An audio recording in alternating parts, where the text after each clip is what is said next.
Hello everyone, all the students are there. Today we are here with a new topic.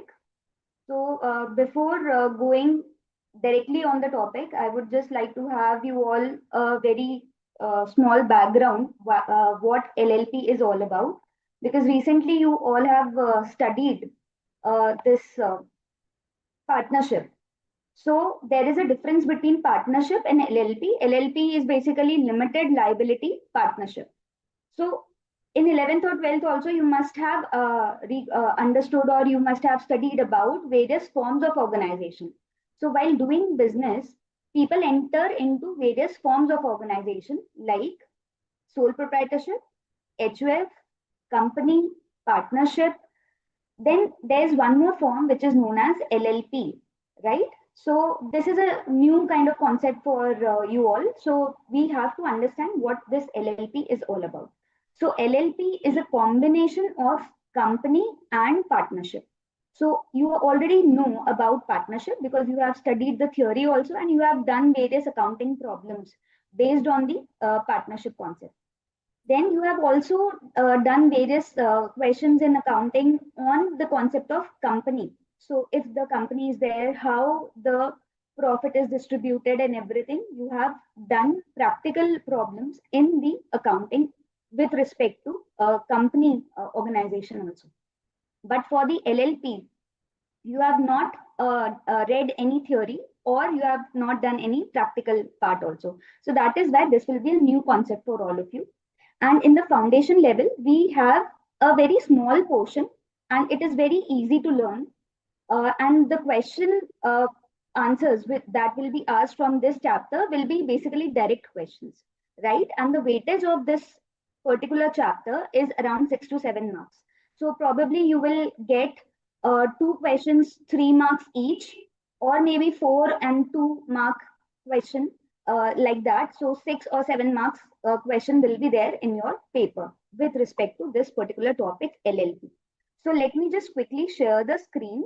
And what we will try to do is, we will first understand the concepts from this screen, that is PPT.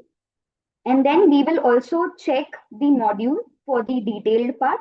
And then we will quickly go through the questions also, which were asked in the previous examination.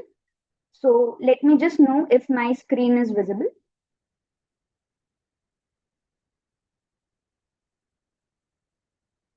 Is it visible? Okay. So let us start. So what is an LLP? Let us quickly understand what is this LLP all about. So LLP, the full form is Limited Liability Partnership. So if you break down the name itself, it says that it is a kind of partnership, but in normal partnership, the liability of the partners is unlimited. You all have read that already. So what is the unique feature in this particular form of organization? It is a partnership, but here the liability of the partners, right? The liability of the partners will be limited. So they will not be bound, just like we had in partnership, there was a mutual agency concept. Here you will not find this mutual agency concept. That means the act of one partner will not make the other partner bound by it, right? So these partners are the agents of LLP, but they are not agents of one another. That is again a second unique feature which you should remember in your mind while studying this concept, right? So we will take all the questions which are there maybe in the chat and all. Let me just quickly start once and then we will go through the things, right? So LLP, it is said that it is an alternative corporate vehicle. Why this corporate vehicle term is there? Because it has to be registered in partnership. आपने पढ़ा होगा, in partnership, registration is not required, right? You can get it registered, but again, registration is not mandatory. However, if you want to form an LLP, अगर आप LLP बनाना चाहते हो, in that case, you have to register it so that it becomes a corporate structure. So once it is registered, it will have a separate legal entity and the partners will be there just to function within the organization itself. तो अब मैं एक बार हिंदी में भी इसको translate कर देती हूँ फटाफट. LLP एक ऐसी पार्टनरशिप है जहां पे पार्टनर्स की जो लाइबिलिटी है वो लिमिटेड होती है. नॉर्मल जो आपने पार्टनरशिप एक्ट पढ़ा था वहां पार्टनर्स की लाइबिलिटी अनलिमिटेड थी, बट यहाँ पे जो पार्टनर्स की लाइबिलिटी होगी वो लिमिटेड होगी. ये फर्स्ट पॉइंट है जो हमें ध्यान में रखना है.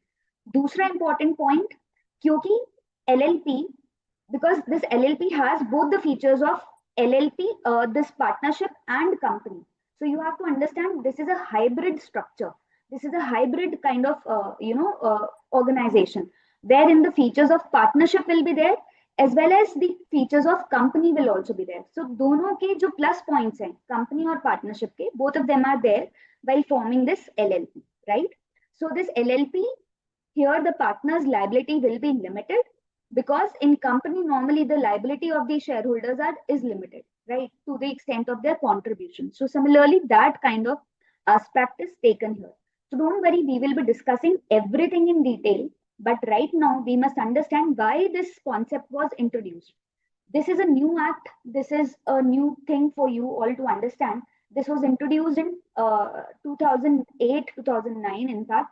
So ultimately this act, we have to understand when it was brought into, why it was brought into, and what are the unique features and what are the questions relevant for our examination. Normally in day-to-day scenario, if I talk about the practical thing, clients will come to you and they will ask whether I should form a company or whether I should go into this LLP structure. So as a CA, you should now step into the shoes of CA. आप अभी अपने आप को CA सोचो और ये समझिए कि why we should guide anyone to form this LLP. उसके लिए LLP क्यों better है और why company is a better form of structure. So you need to distinguish between the two, company, LLP, and again you have to distinguish it from the partnership also. So there are various points on the basis of which this structure is defined. So let us quickly understand what all things are there. So LLP is basically, it is an alternate corporate vehicle, alternate to company. You can either form a company or you can even form a LLP. So both the options are available to the clients. That is one thing which you should understand. Second thing is, it is governed by an agreement, like in partnership. So whenever you are studying this LLP again and again, you should understand what was there in partnership. So in partnership, if you remember, partnership agreement was mentioned somewhere. So, but it was not necessary to have an agreement. So if you don't have an agreement, there are some things which are applicable on you, like the profit sharing ratio will be equal. There will be, there will be no interest on capital or something like that. So there were features wherein it was mentioned in partnership that agreement is not necessary. But here, if you want to have an LLP, it is very, very important that you should have an agreement. And this agreement is known as LLP agreement. So LLPA, we will call it in short. So LLP agreement. So everything, whatever the partners are doing here, it is governed by LLPA, right? Next is, it will have the flexibility of the partnership, just like all whatever you have studied, whatever the plus points are there in partnership, all of that has been taken as it is in LLP. And whatever the plus points are there in a company, that is also taken here. So why anyone would like to form a company? Because it has a separate legal entity. So this separate legal entity concept, it simply says that whatever act is done by a company, the action can be taken on company only and not its members. So a case can be filed on company but not on its member. So company ने अगर कोई loan लिया है, if a company has taken any loan, in that case, the bank will file a suit on the company, not on the members. So that is the benefit of separate legal entity. Separate legal entity, उसकी एक अलग ही पहचान है, उसकी एक अलग entity है, members से अलग. तो उसी तरह का concept अभी यहाँ पे LLP में भी डाला हुआ है. LLP will be different from its members, right? It will be different from its partners. However, in case of partnership, what you have read, partnership firm and partners are same. आपने चाहे partnership firm पे case किया हो या partner पे case किया हो, it is the same thing. So यहाँ पे वो कॉन्सेप्ट नहीं चलता है. It is a separate legal entity. इसीलिए this kind of concept is now more and more into action these days. So more and more people are liking this kind of concept. So we must understand this. And in company, you must have all read that it has a perpetual succession. Perpetual succession means it will continue forever, irrespective of the members. If the members are coming and going, or if any of the member is dead, even then the partnership, the LLP, will continue. In case of partnership, what we read that on the death of a partner, on the insolvency of a partner, there was a reconstitution. But here, this kind of thing is not there, or the partnership would have ended if nothing is mentioned there. So again, we need to understand what is all there in LLP. So this is the basic background. So if anyone has any question in this slide, just let me know. Company also has a separate legal entity. That is very true, Param. That is very true. Company has a separate legal entity, and the same feature is taken here. Hybrid nature means both the components are there. It is a mixture of both the things, mixture of partnership and company. See, it is a mixture of partnership and company. That is why it is known as a hybrid variety. Hybrid का मतलब mixture दोनों का. ठीक है? और कोई question अभी तक इस स्लाइड पे? Okay, let us quickly go to the next slide to understand. Okay, let us go to next slide to understand the details of everything, right? So this is clearly mentioned here that it is a combination of company and partnership firm. So in short, you can take down the notes also.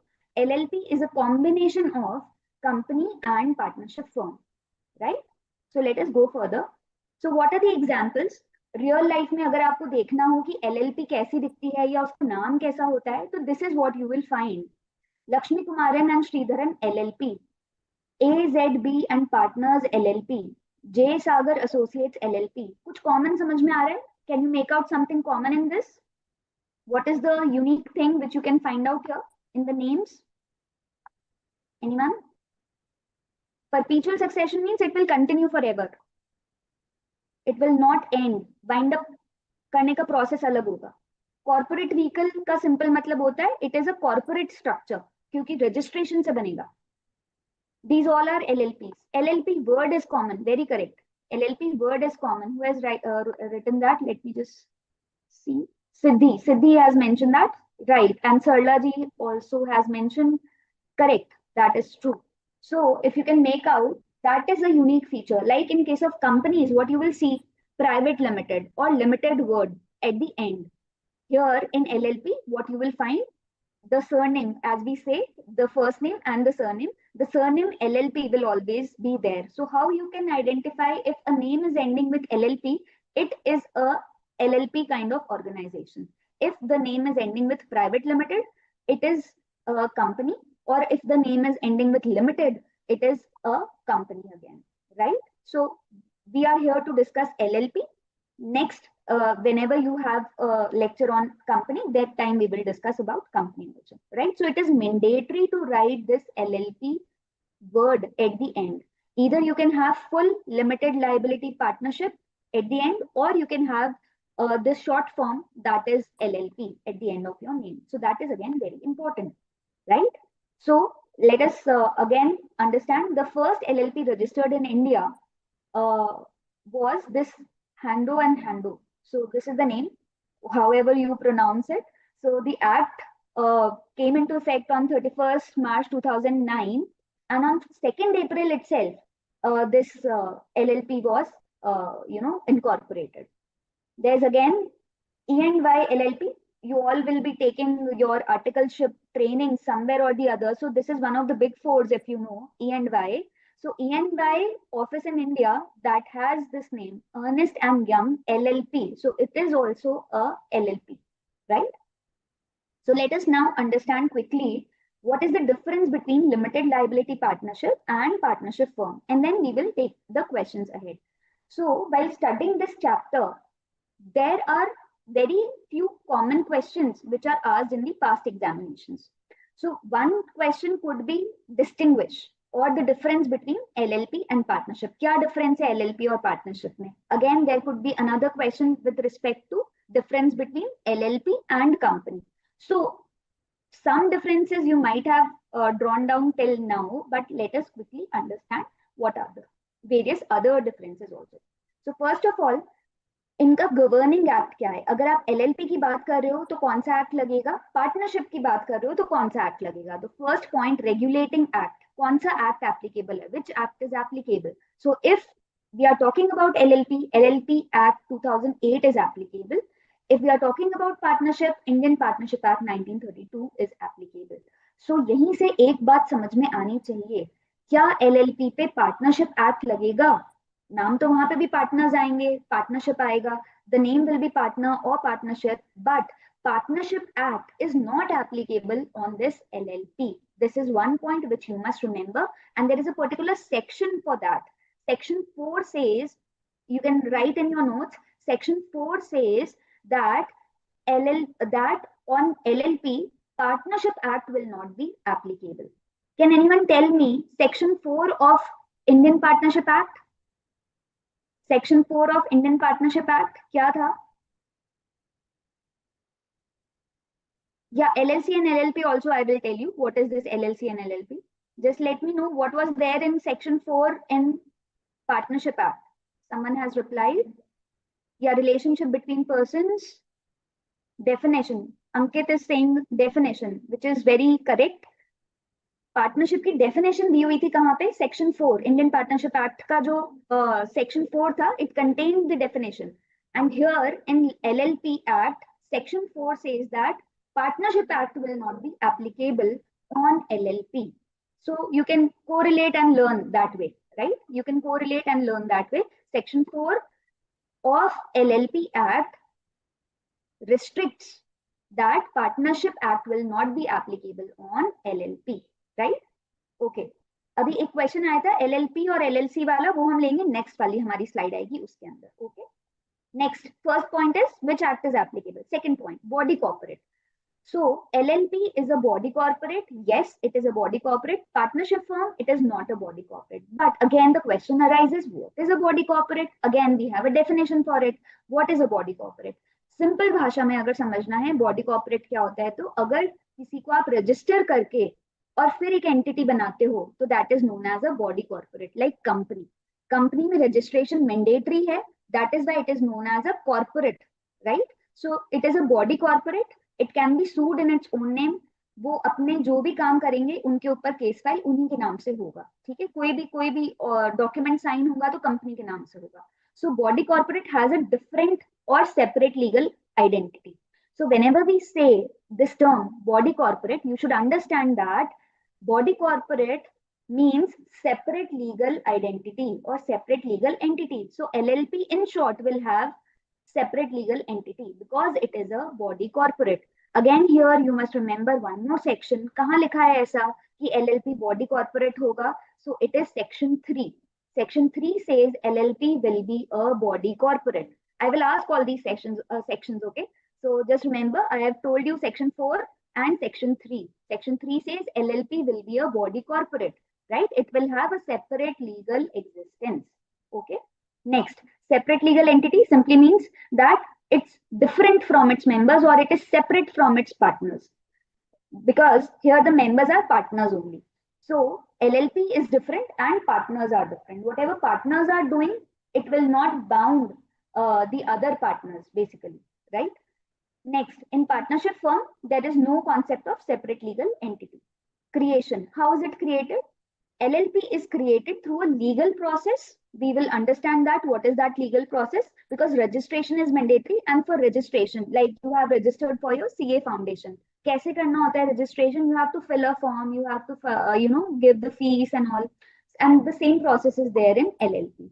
So when you want to get your name registered as LLP, in that case, you have to fill a particular form, you have to submit fees, and then you can have yourself on the record of the registrar, right? So this is a legal process. Here, partnership firm is created by a simple agreement, right? It is created by an agreement. So registration is not mandatory there. So next point is again with respect to registration. It is mandatory in case of LLP, while in partnership firm, it is voluntary. If you want to, you can file, because there was a section in Partnership Act which said that if you are not registered, then there are some consequences. So consequences of non-registration. If you remember that, there was a section called in Partnership Act where it was mentioned. Yes, correct. So 59 or 69? Just think again. So there was a section in partnership firm which said that if you are not registered, then there are some consequences. Okay. But here in LLP, it is said that it is compulsory to register, and the LLP can sue in its own name, and it can be sued in its own name. दूसरे लोग भी case file कर सकते हैं LLP पे उसकी के नाम से, और LLP भी केस फाइल कर सकती है दूसरे लोगों पे खुद के नाम से. So this is the meaning of LLP can sue and be sued in its own name. खुद के नाम से होगा, partner's name will not be involved in that, right? Perpetual succession, death, insolvency of partners will not affect the existence. That is the meaning of perpetual existence. Reshma, you were asking this. So this is the meaning. Partnership mein, we know that it will dissolve the firm. If there is death or insolvency, nothing is mentioned, then in that case it will be dissolved. Then in case of liability, we have already understood the liability of the partners will be limited to the agreed contribution except in case of fraud. So you must understand, if there is any fraud, the liability will be extended. It will be personal liability on that particular partner. Just in case of Partnership Act also, you must have read something related to fraud. Here also in LLP, normally in normal cases, the liability is limited, but in case of fraud, it will become unlimited. I mean, the partner himself will be personally liable in those cases, right? And then in partnership firm, the liability is unlimited. Okay. Unlimited liability simply means personal assets will be attached. तो अगर कोई loan पे out नहीं कर पा रही है firm, तो उस केस में पार्टनर्स के असेट्स को भी ले लिया जाएगा, सेल आउट कर दिया जाएगा टू पे out the loan. That is why it is said that it is unlimited liability. But here if the firm is if the LLP is not able to pay out the loan, partners will not be affected at all. Their assets will not be affected at all. Next point is with respect to mutual agency. Partner is agent of LLP only. He is not the agent of the other partners. So mutual agency has a restricted meaning here. It simply says that partners जो काम कर रहे हैं उससे bound कौन होगा? LLP. या LLP जो काम करेगी उससे bound कौन हो रहा है? Partner. But individually या आपस में, amongst themselves, what is the relation amongst themselves? The partners will not be agent of each other. Okay. जैसे आपने पार्टनरशिप एक्ट में पढ़ा था, if one partner takes a loan, the other partners are also supposed to, pay it off. So there are some conditions with respect to that. So again, there is a difference in LLP and partnership. Okay, there are any questions still here? Against it's own name, खुद के नाम से भी case कर सकते हो आप, और आपके ऊपर भी दूसरों के नाम से केस हो जाएगा. Legal compliance, designated partner is responsible for compliance. Okay, now here if you see there is one more new term, designated partner. This last line it says designated partner. So designated partner and partner, क्या ये दोनों different है? Okay, to start this LLP we need to have partners. Then there is a separate, just like in case of company we have different management, directors. So members are the shareholders, but directors are there to manage the whole company. Similarly, to manage the regular affairs, to manage the compliance, because if you are registered in a particular act, you have to follow various rules and regulations. Time to time reporting करनी पड़ती है. So who is responsible for that? These designated partners are responsible for that. They will sign the documents on behalf of LLP. So these designated partners, ये एक separate identity, मतलब जो partners हैं उन्हीं में से कुछ choose हो जाते हैं designated partners के नाम से, and they will be responsible for the compliance purpose. However, in case of partnership, we did not read anything about this designated partners, did we? So here there was no concept of designated partners. All the partners were responsible for the compliance. Okay. Any question in this slide? Let me know that, and then we will proceed.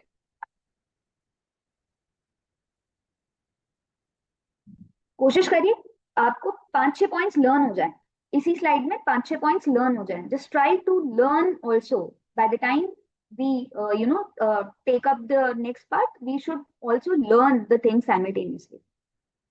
Okay, Param is asking, what if in LLP a partner took a loan, then will only that partner be liable for the loan? Yes, only that partner will be liable if he has taken loan in his individual capacity, right? If he has taken loan in his individual capacity. ये हैंडो वाला जो example दिया था आपको, ये सिर्फ एक बताया था आपको कि this is just, this was the first LLP which was registered. ये कोई हमें बताने की कहीं जरूरत नहीं है, this is just for our knowledge purpose, right? Okay, let's go further to the next slide. Okay, now here the term LLC, if you can just cut it short, limited liability company, LLC. So don't confuse what is this LLC. LLC is just company. जो आप company समझते हो वही LLC है, because in company the liability is limited, therefore it is known as limited liability company. And in partnership, here we have limited liability partnership, so LLP. So normally in question papers you will find differentiate between LLP and LLC. So it is nothing but difference. You have to make out the difference between LLP and company. So company includes both public limited and private limited. Okay. So let us quickly understand what are the points of differences here. First is again the regulating act. So again, whenever you are differentiating, just keep these points in mind. सबसे पहले कौन सा act इन पे applicable है? So that will be the first point. Next उसमें कौन partners होंगे, कैसे गवर्न होगा, who are the persons responsible, what is the minimum number of members, what is the maximum number of members, like all that. So these are the some tips by which you can remember these points. What is the liability there? So these are the these are the very simple points which are mentioned here. So first is the regulating act. In LLP act is applicable. In companies act is applicable. Again, you have to remember the years. LLP Act 2008, and in company we say Companies Act 2013. Next, in case of LLP, the partners who contribute here are known as partners. However, in case of company, we all know they are known as members or shareholders, or shareholders are the members of the company. Say that way, right? So they are members. Next is governance. Governance means how the whole the work of the LLP will be taken care, how the regular day-to-day activities will be taken care. So it will be governed by this LLP agreement, because agreement is very compulsory here, mandatory here, because whatever is mentioned in the agreement, that is how you will work. So it will be governed by this contractual LLP agreement. In case of LLC, or in short company, it will be regulated by the Companies Act. You will see Companies Act is very, very detailed when you will learn. So it is there in your foundation, then inter and final also. So for Companies Act, you will have to keep learning. So it is a very detailed act. So whatever is mentioned in Companies Act, the things are regulated that way. However, in case of LLP, a separate agreement is formed, and accordingly you have to work. Next, suffix. Suffix means at the end, what name you should write at the end. So whatever name you are taking, suppose ABC want to have their own partnership, this LLP, then what do they write? ABC LLP or ABC Events LLP, whatever they name want, but ultimately it should end with LLP. However, if they want to form a company, it will end with private limited or limited, right? Number of members, minimum number of members is 2, and maximum there is no limit. In case of company, we all know that in case of private companies, minimum number of members is 2. In public companies, the minimum number of members is 7. In public company, there is no maximum number of members, so there is no limit for the maximum number. However, if you want to form a private limited company, maximum number of members is 200. So all these details we will learn again in Companies Act. Okay, next, regarding the liability. Regarding liability, it is mentioned here, liability to agreed contribution. This simply means how much will be the liability, how much a person will be liable in case of any default. So, अगर आपने 1 लाख रुपए partnership firm में as a capital contribute किया है, if you have contributed 1 lakh as capital, you will be liable only for 1 lakh rupees. You will not be asked a penny extra to that amount. So whatever you have contributed, to that extent only you will be asked. And here in limited liability company, we all know the liability is limited to the unpaid shares. जितना भी आपका unpaid share है, एक बार आपने shares को fully pay कर दिया, after that there is no liability. Okay. Next, regarding the management, who takes care of the management? Here, designated partners will manage the business. In case of company, board of directors, a separate body is there, board of directors, they will manage the business. In case of LLP, how many designated partners are required? So minimum 2 designated partners are required. What about in case of LLC or company? In case of private company and public company, again, there is a difference between both of them. Private company will have 2 directors minimum, and in public company, we will have 3 directors. Okay. At this point, let us quickly check what are the questions. Designated partner, they are there to manage the LLP. So just like we have directors in company, we have designated partner in LLP. The proper definition will be told to you in the next coming slides. So there is a proper definition who are designated partner, who can be appointed as a designated partner. So that we will see. Okay. Okay, Purvi is asking statute means law, governing law. तो companies act में बात करें तो companies act is the statute. LLP में बात करें तो LLP act 2008 is the statute, right. Then common seal, perpetual succession, all these points are very similar. Common seal, perpetual succession, all these we will discuss in companies also. So company में आपने देखा होगा seal लगा के sign होता है, because company खुद तो artificial person है, it itself is an artificial person, so how will it sign? So it will have a common seal, and on that the directors will sign, so that it will be binding on the company. Similarly, here also we will see that in case of partnership firm, it is not mandatory that they should have a common seal, but if they have a common seal, they have to put their common seal, right? Okay, Param is asking, what if in LLP agreement there is no mentioning about some elements, then what will be followed? Very good question, Param. You are thinking ahead. We will be discussing that. Suppose you don't have LLP agreement, then Schedule 1 will be applicable. So that is already there in the Act. Whatever you are thinking, it is already there in the Act. So that kind of provisions we will understand. Let me go to the next slide and then we will discuss. Okay, governance simply means how it will be governed, how it will be managed, how it will be managed. In short, how it will be managed, right? So day-to-day affairs, how that will be taken care. Okay. Okay, let me go to the next slide. Introduction to the LLP Act. So when it was started, what is the date of commencement? We should understand that. So originally, the idea of this LLP came into 2007. And from that, the final assent by the president, because until and unless the final assent by the president is there, the final confirmation by the president is there, in that otherwise it will not be considered as an act.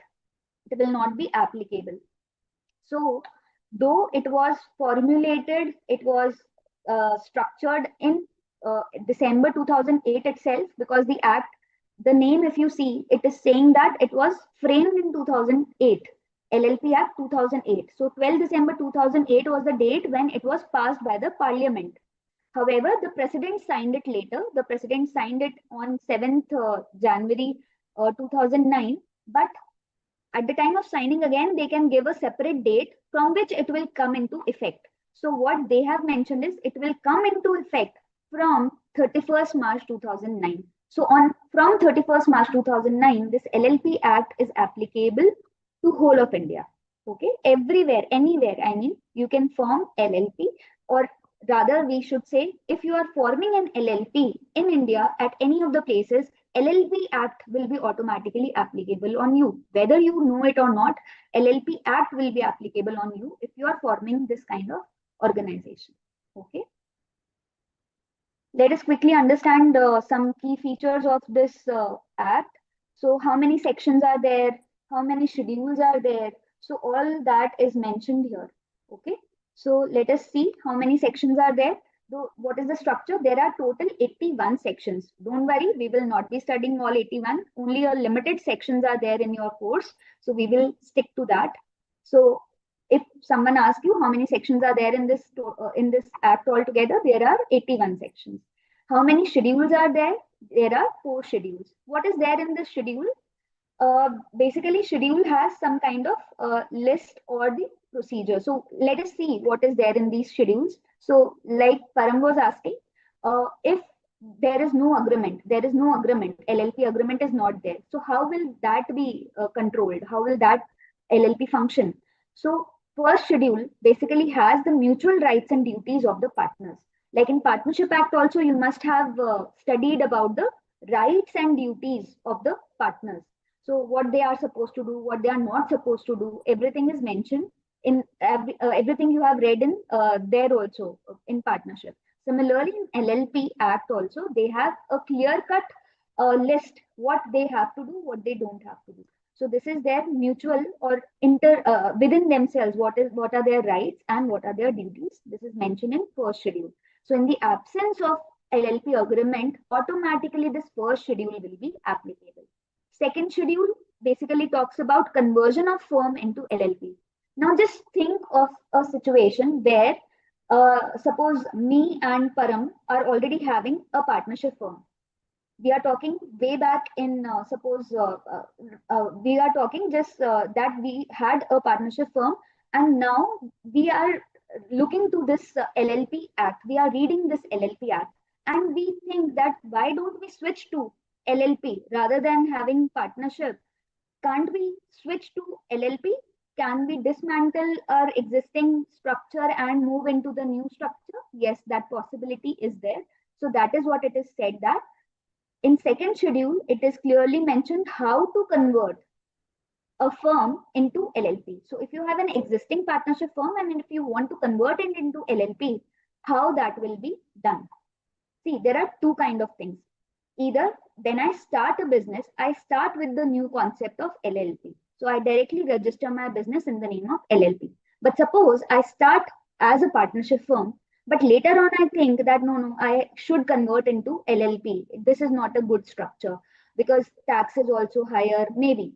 And there might be some conflict within the partners also. So why don't I switch to some other form of organization? So whether there is any possibility of switching from one organization to other, yes, आप change भी कर सकते हो. तो अगर पहले से partnership थी और अब आप LLP में कन्वर्ट होना चाहते हो, तो that conversion process is mentioned in second schedule. So this allows you to convert. Next is third schedule. Third schedule tells you if there is a company, there is a private company and it wants to convert into LLP. Is that possible? Yes, that is also possible. You can convert a private company into LLP. Fourth schedule, it talks about conversion of unlisted public company into LLP. So if there is a public company, however, that public company is unlisted, right? It is not listed. Listed, do you understand what is the meaning of listed? Its shares are listed on stock exchange. Okay, so listed company share will be there on the stock exchange on which daily share trading can be possible. However, in unlisted company, the shares are not listed. So there is still a possibility to convert it into LLP.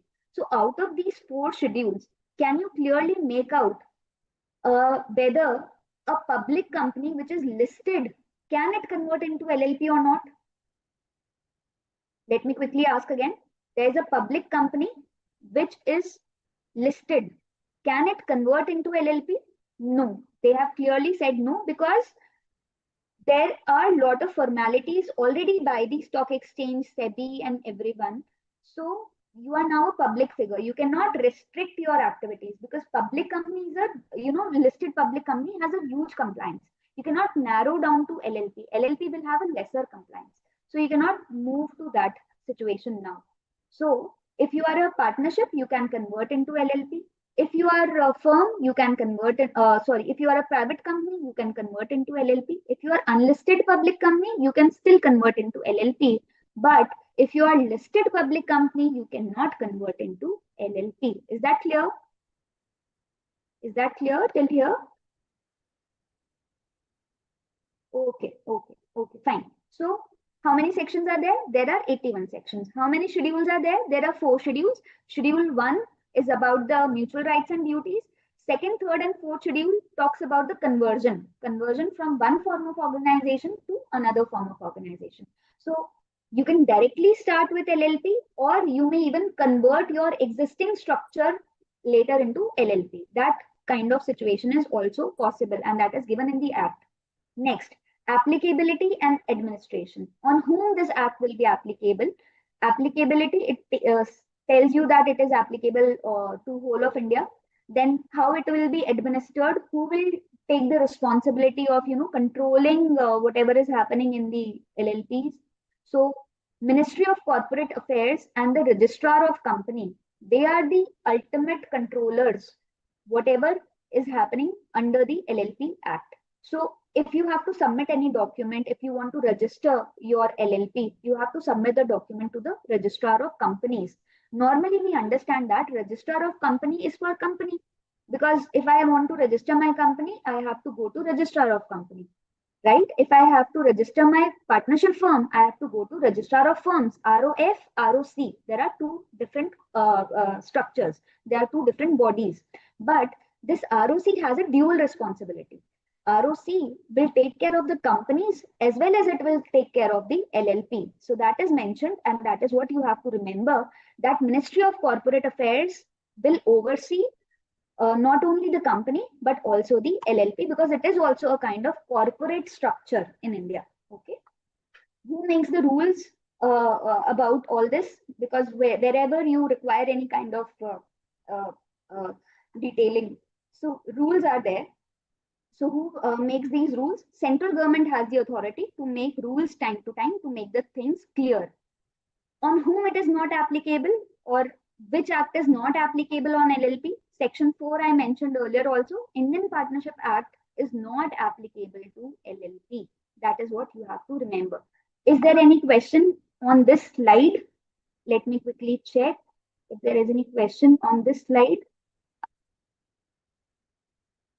What is the difference in applicability? Applicability किस पे applicable होगा? It is simply meaning कहाँ पे अगर आपने LLP कहीं भी बनाया इंडिया में तो उस पे एलएलपी एक्ट लगेगा क्या? हाँ लगेगा, anywhere in India it is applicable. पर मैंने बाहर दूसरी कंट्री में जाके एलएलपी बनाया तो Indian this LLP act will not be applicable. See, partnership में you had the name Indian partnership act, but in LLP you don't have the word Indian. Okay, that you have to remember. It is the LLP Act 2008. So rule making administration simply means who will make the rules. कौन बनाएगा rules? ये act में कुछ भी change करना होगा अगर कभी, क्योंकि ये act तो बना ना 2008 2009, उसके बाद से अभी situation has changed. You can very well imagine the economy is changing, it is evolving day every day. So according to the situation, sometimes new rules have to be framed, new sections have to be inserted. Who is the governing authority for that? So central government is the authority to do everything, to make changes in the act. Okay, let us move further. So these are the key features or the characteristics of LLP. This can be a question which can be asked in your examination. What is LLP? What are its essential characteristics? So you should understand, you should try and learn at least eight characteristics, 8 to 10 characteristics you should learn, and it is very easy to understand. It is a body corporate, it has perpetual succession, it has separate legal entity. Partners are the agents of LLP, they are not agents to each other. LLP will have a separate agreement. LLP is an artificial legal person just like a company.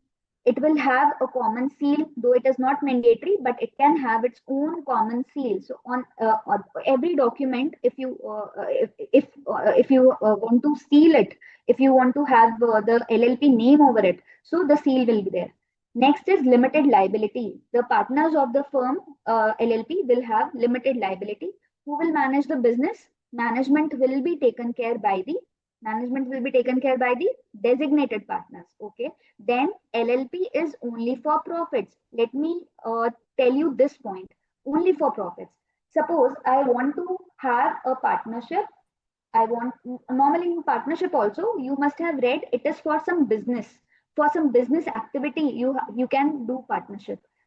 In company there is an option wherein a social activity can also be done if it is not an economic activity. Suppose I want to start a school. Okay, normally or a hospital. Suppose that should be non-profit activity. So if you are having any activity which is non-profit motive, then can it be under this LLP? No, it cannot be, because it is there only for the profits. So you should have a proper business wherein your intention from the very beginning is to share the profits. So if you want to share the profits, then only you can have this LLP. But if you want to do it for a social cause or something, you want to do some activity for some social cause, in that case you need not to form this LLP. You can either go for this company form of organization. Their separate section is there, section 8, which allows non-profit motive companies. We will read that later. But for the time being, you should understand that LLP is only for the profits. See, sometimes a question can be asked. There are two persons, they want to get into partnership, and their motive is to have social activity. They do not want to incur profits. They just want to do any social service kind of thing. So can they form a LLP? So you should straight away say that no, LLP cannot be formed, because LLP can be formed only in case of profits. That is the point which we must remember. Okay, next point is with respect to partners. So partners means how many partners are required. The members will be known as partners, basically minimum, maximum. That point you have to mention here. Regarding investigation and all, because it is a registered entity, the governing authority, that is registrar of company, Ministry of Corporate Affairs, they can at any time go for this investigation. And you also understand that CAs are doing audit regularly. So audit is basically checking their accounts, whether the things have been prepared correctly or not. They are following the rules and regulations of the LLP Act or not. So that is what the audit is all about. So audit will be applicable if it is a corporate form of organization. So LLP has to get its accounts audited, but there is again an exception. We will read that. So on whom audit is not applicable. So think from the perspective of CA also. Suppose I am a chartered accountant, then how I can help or how can I get more and more clients register as LLP, and what benefits are available if they register as LLP, you should be able to tell them.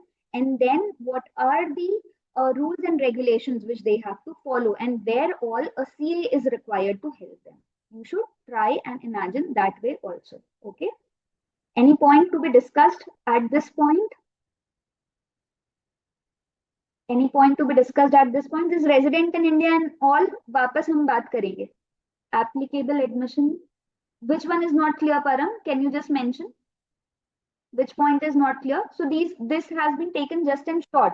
Everything will be taken in detail in later part of my slides. If you allow me to move further, then I will take the next slide. Okay. See, that is how. See, exam में marks तभी कटेंगे ऐसा लिखेंगे तो. No it is clear, no it is clear. What does this means? No it is not clear, no it is clear. So you have to be very clear whatever you are writing. Okay. Okay. Characteristics of LLP. Now everyone just try and learn at least 7 to 8 points. What are the characteristics of LLP? We will be discussing more than 10 characteristics, and your task is to remember at least 8. So I will ask a question as soon as I finish this regarding the characteristics of LLP. Okay, so it is a body corporate. What do you mean by body corporate? See, if you can read here, the section is also mentioned, section 2(1)(d) and section 3. These two parts, these two things you should remember regarding body corporate. So body corporate term is mentioned in these two sections. We will again discuss that also. But for the time being, just remember what do you mean by body corporate. Body corporate, as a characteristic of LLP, it says that LLP is a body corporate formed and incorporated under this act. It is a legal entity separate from its partners. So whenever you are using this term body corporate, you should understand that partners and LLP both are different. If any activity is done by LLP, partners will not be sued for that. Partners के ऊपर case file नहीं हो सकता, LLP पे ही case file होगा. या LLP को किसी पे केस फाइल करना है तो एलएलपी खुद के नाम से ही केस फाइल करेगी. Any activity, any suppose LLP has to take possession of any or it has to buy any property. So that property will be purchased in the name of the LLP itself. So that is the meaning of body corporate.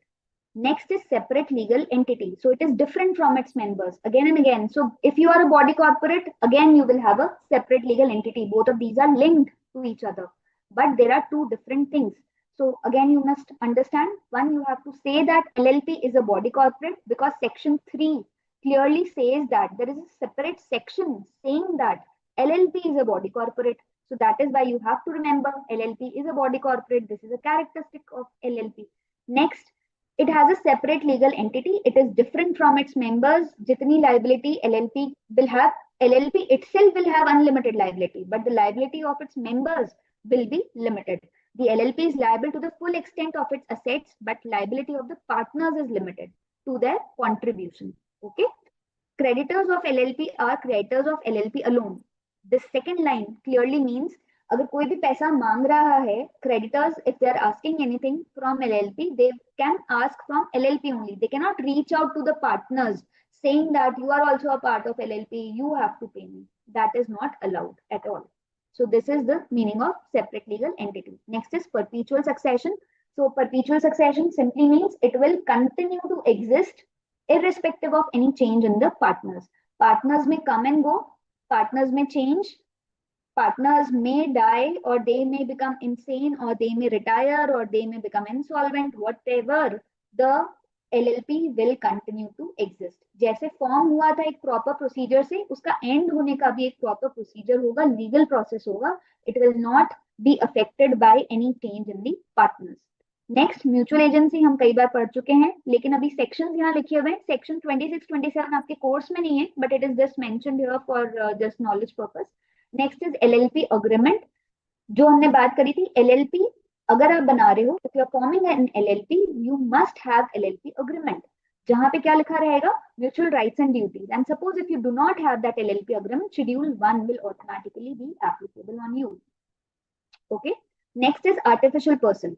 Artificial person, because it is registered entity, अलग से एक process हुआ पूरा register करने के लिए. Now it will have a separate legal existence and it is artificially a legal person. Why it is a artificial legal person? Natural person तो है नहीं. Natural person तो individuals होते हैं, like you and me. We are individuals. We are natural persons. लेकिन अगर आप कोई ऐसा स्ट्रक्चर, एक ऐसी आइडेंटिटी बना रहे हो जिसे हम कहते हैं कि कुछ भी काम हुआ वो करा किसने है, LLP ने करा है. वो काम किसने किया है, कंपनी ने किया है. हमने नहीं किया, कंपनी ने किया.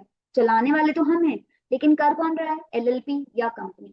सो in short, we have artificially created a legal person. Legal, why we are saying legal person? Because that entity is authorized to do those things. क्योंकि उसकी खुद की पावर है वो सब काम करने की. वो अपने नाम से प्रॉपर्टीज भी खरीद सकती है, वो अपने नाम से सेल और परचेज भी कर सकती है, कुछ भी कर सकते हैं काम. So what ever a normal person can do, they can also do business wise I am talking about. So LLP is artificially created. That is why it is known as artificial legal purpose, since it is created by a legal process altogether. It can have property on its own, it can enter into contracts on its own, anything. Okay. Next, LLP can have a common seal. It is optional for them. It is not mandatory. In companies also nowadays, it is not mandatory because everything is now digitally signed. So companies, here also it is mentioned, if they have a seal, then they can have it and it will be affixed in the presence of two designated partners. So no one is authorized to use the seal, right? Only the designated partners will use it, and in the presence of two designated partners, the seal will be used, right? So it has to be kept in a very safe and secure manner. Next, limited liability we have read. I'm not going into that. Management, regarding management, who are liable? Partners, designated partners will manage the whole thing. Okay, so that is what it is mentioned. Partners are entitled to manage the business. Only designated partners are responsible for legal compliance. Normal day-to-day activities that can be discussed between the partners, but regarding the legal compliances, the legal compliance means act के जो भी rules and regulations है वो follow हो रहे हैं या नहीं हो रहे हैं, उसके लिए कौन जिम्मेदार होगा? These designated partners will be responsible. Sale कैसे करना है, परचेज कैसे करना है, वो सब एक्टिविटी सारे पार्टनर्स मिलकर डिस्कस कर सकते हैं. बट अल्टीमेटली कंप्लायंस कैसे करना है, टैक्स से रिलेटेड कंप्लायंस हो गया, जीएसटी का कंप्लायंस हो गया, जो भी चीजें हैं वो कंप्लायंस इशू के लिए कौन जिम्मेदार माना जाएगा, डेजिग्नेटेड पार्टनर्स, क्योंकि उनका काम ही यही था. Next is investigation. This we have discussed. Central government or this registrar of companies, they may at any time, call for the documents, or they may even ask someone to investigate your office. Next is compromise or arrangement. This is something for winding up. अगर हमें LLP को खत्म करना है तो we can how we can amalgamate, whether it can be merged into some other LLP or not, that kind of thing. So compromise, arrangement, all that is possible in case of LLP, क्योंकि वो एक separate legal entity है. क्योंकि आप एक अलग entity हो, that is why various kind of structural changes can happen to you. You can be merged into some other organization. Again, you can take over some other organization. So that kind of thing can be there.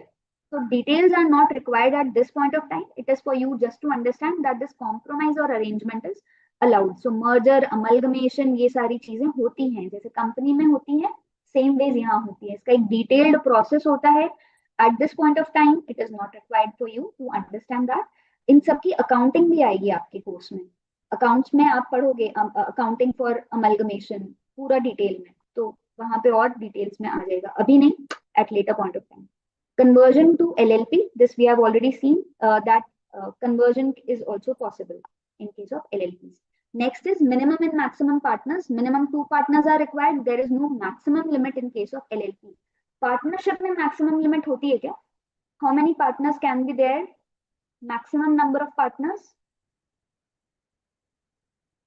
Designated simply term यहाँ पे use किया है, जैसे वहां directors use किया हुआ था company में, यहाँ पे designated they are for this role only, for this particular role only. So designated, you have been given a particular role that you, 2 directors को हमने एक अलग रोल दे दिया कंप्लायंस ऑफिसर वाला, तो वो चीज डेजिग्नेटेड पार्टनर हो गया. ठीक है. Sunidhi, it's wrong. 2 and 200, this is for private limited company. Maximum 50 is the correct answer. Partnership में मैक्सिमम 50 पार्टनर्स हो सकते हैं. जैसे ही 50 क्रॉस होगा, you have to convert into some other form of organization. Correct. Garvit, you are correct. 2 to 50 is correct. Minimum 2 and maximum 50. That is in partnership. But LLP में अगर हम difference की बात करें तो minimum is 2, but maximum is unlimited. You can have any number of partners. Next, it can be formed only for profit. So business for profit only. LLP का एक ये point हो गया. E-filing. E-filing का point समझिए. Because जो भी compliance होंगे, कंप्लायंस मतलब टाइमली कुछ एनुअल रिटर्न फाइल करने होते हैं, ठीक है, या जीएसटी के रिटर्न, इनकम टैक्स के रिटर्न, जो भी चीजें हो रही है, मिनिस्ट्री ऑफ कॉर्पोरेट अफेयर जो भी आपको काम बोल रहा है करने के लिए, डिफाइंड है सब कुछ, एक्ट में लिखा हुआ है. एनुअली आपको एक रिटर्न फाइल करना पड़ेगा, अपने स्टेटमेंट ऑफ अकाउंट्स उनको प्रेजेंट करने पड़ेंगे. So there is a proper format for that. You have to pay fees, you have to fill into those details, and then you have to submit. So since everything is done online these days, it is mentioned here electronic filing. E-filing, basically everything is done online. So online he forms fill करने हैं, documents fill करने हैं, और digital signature जरूरी होता है. अब online form है तो sign किसका होगा, कैसे करेंगे sign? So digital signature concept is there. तो जो भी कंपनीज हैं, LLPs हैं, they have to have this digital signature. उनके डायरेक्टर्स के पास होता है डिजिटल सिग्नेचर. यहाँ designated partners will have the digital signature, ताकि पता चले कि कौन ऑथराइज्ड पर्सन है ये डॉक्यूमेंट साइन करने के लिए. जो डिटेल्स लिखी हुई हैं, whether they are all correct और नॉट, ये कैसे चेक होगा? जिनका सिग्नेचर अटैच हुआ. Okay. Then there is another concept of foreign LLP. Anyone can guess what is this foreign LLP and why is it mentioned here as a characteristic of LLP? What is foreign LLP? Someone has asked a very big question. The professionals like engineering consultant. हाँ, okay, okay. एक ये अच्छा point है. Okay, Param is saying place of business in India formed outside. ये पढ़ा हुआ है शायद. हाँ, Param, you have guessed it or you have read it already? Foreigner can be a partner. Sunidhi is saying, okay, I'll not take many guesses, otherwise concept हिल जाएगा पूरा. So normally foreigner कौन होता है? Let us quickly understand who is a foreigner. Foreigner कौन होता है? जो दूसरी कंट्री का है, he is a resident elsewhere, but when he comes to India we call him foreigner. Okay, वो खुद की कंट्री में फॉरेनर नहीं है. When he comes to India we call him foreigner, right? So LLPs which are formed and registered outside, but if they have a place of business in India, ठीक है, उनका कोई ब्रांच ऑफिस उन्होंने यहाँ पे setup कर लिया, in that case that LLP, because originally वो कहाँ की बनी हुई है, in some foreign country, okay, it is registered elsewhere, but since it is operating in India, then we will call it a foreign LLP. तो मुझे quickly ये बताइए whether this LLP act will be applicable on foreign LLP or not. Foreigner can be a partner or not, वो हम अलग discuss करेंगे. या it will be applicable. कोई भी LLP इंडिया में काम कर रही है, एप्लीकेबल हो जाएगा LLP act. That is one thing you have to understand. Whether it is Indian LLP as such कोई नेम है ही नहीं. There is no concept called Indian LLP, but there is a concept of foreign LLP. Foreign LLP simply means which is incorporated and formed outside India. वहां के act के according वो LLP बनी थी. वहां जो भी एक्ट होगा रेलेवेंट उसमें उसने रजिस्टर करवाया, LLP बनी, लेकिन उसने अपना एक ऑफिस इंडिया में खोल लिया. तो जैसे ही इंडिया में आपने ऑफिस खोला, इंडिया का भी LLP एक्ट आप पे लग जाएगा. सो that is the core concept, this foreign LLP. Okay. Now talking about whether foreigners can become a partner in LLP, what is your take on that? क्या foreigners यहाँ पे partners बन सकते हैं LLP में? Who can become a partner? Again, the question will be who can become a partner? You should understand that. Partnership में क्या होता था? What was there in the Partnership Act? क्या foreigner partner बन सकता है Partnership Act में? So Param is saying Indian citizen whether resident or not. Indian citizen को ही allowed है क्या पार्टनर बनना? फॉरेनर भी तो बन सकता है नहीं क्या? ये रेजिडेंट ऑफ इंडिया क्या होता है? What is resident of India? Okay, let us you know read in detail so that we understand what is the main concept. पर आप लोग को ये बात समझ में आ रही है, हमें ये समझना अभी जरूरी है पार्टनर कौन बनेगा, who can become a partner, because that is very important. आपके पास कोई क्लाइंट आया, वो कह रहा है कि मैं और मेरा एक फॉरेनर फ्रेंड है, both of us want to form this LLP. Whether they will be eligible to form LLP or not, that is what we have to understand. So हमें पता तो होना चाहिए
तो हम लोग पढ़ रहे थे advantages. So what all are the advantages of forming LLP.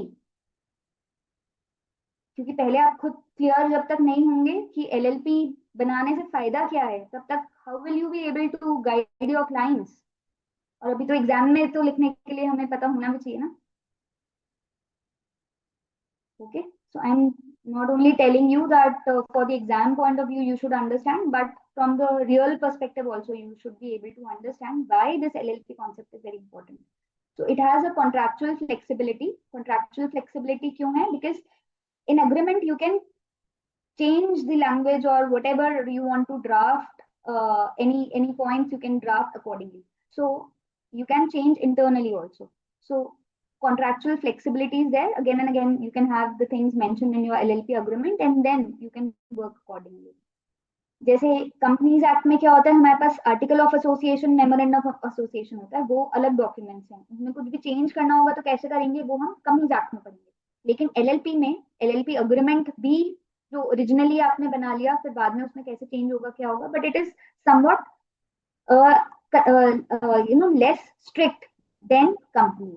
तो यहाँ पे चेंजेस फ्लेक्सिबल हैं, आप इजीली चेंज कर सकते हो. परपीचुअल सक्सेशन हमें पता है, flexible structure we can understand, क्योंकि यहाँ पे क्या है, मैक्सिमम नंबर की लिमिट ही नहीं है. तो आप जितने चाहे लोग ले सकते हो, जितना आपको कंट्रीब्यूशन लोगों से लेना है आप ले सकते हो, और you can easily work. The next is ease of operation. काम करने में देर is ease of operation. There is a concept called ease of doing business. Business start करना और सारे compliances fulfill करते हुए रेगुलर बिजनेस आप रन करते हो, तो sometimes in company there is a challenge because you have to comply with various rules and regulations. Companies Act itself is very huge. You have to abide by all the rules and regulations. So here it is, as compared to company, it is much more simple form of organization. There are less compliances, and therefore we say that ease of doing business is there. There is ease of operation. You can easily start and easily end also if you want to. Okay, and day-to-day activities are also made very easy for this. And there is a concept of small LLP. That is also we will understand. If you are considered as a small LLP, then in that case lesser compliance burden is there. जो normal LLP पे होता है उतना भी नहीं है. You have very very less compliance burden. Okay, so there is one question in the chat. हाँ, एक एक अभी हम इसी पे आ रहे हैं पॉइंट पे. इसी पॉइंट पे आ रहे हैं कि जो प्रोफेशनल्स हैं, प्रोफेशनल्स कंपनी बना के काम कर सकते हैं क्या? Normally, professionals are abide by their own code of conduct. Like if you talk about CAs, CA will have their own code of conduct. कौन बनाएगा उनका code of conduct? The ICAI, the Institute of Chartered Accountants of India, has framed a code of conduct. You have to abide by that. So basically, CAs are personally responsible. जो भी उन्होंने audit किया या कोई काम किया, they have to be personally responsible for that. Therefore, they cannot form a company. Clearly mentioned है, you cannot form a company because company में क्या होगा? Separate legal existence. तो हम बार बार क्या बोल देंगे? काम तो company ने किया है, हमने नहीं किया. काम तो company का है. तो in that case, there will be a conflict again. So therefore, in some of the statutes, in some of the laws, it is जो professionals पे applicable होते हैं, वहाँ पे clearly mentioned होता है, you cannot form a company. But LLP is allowed. So even CA Institute has allowed that professionals like CA, CS and all, they can form LLP.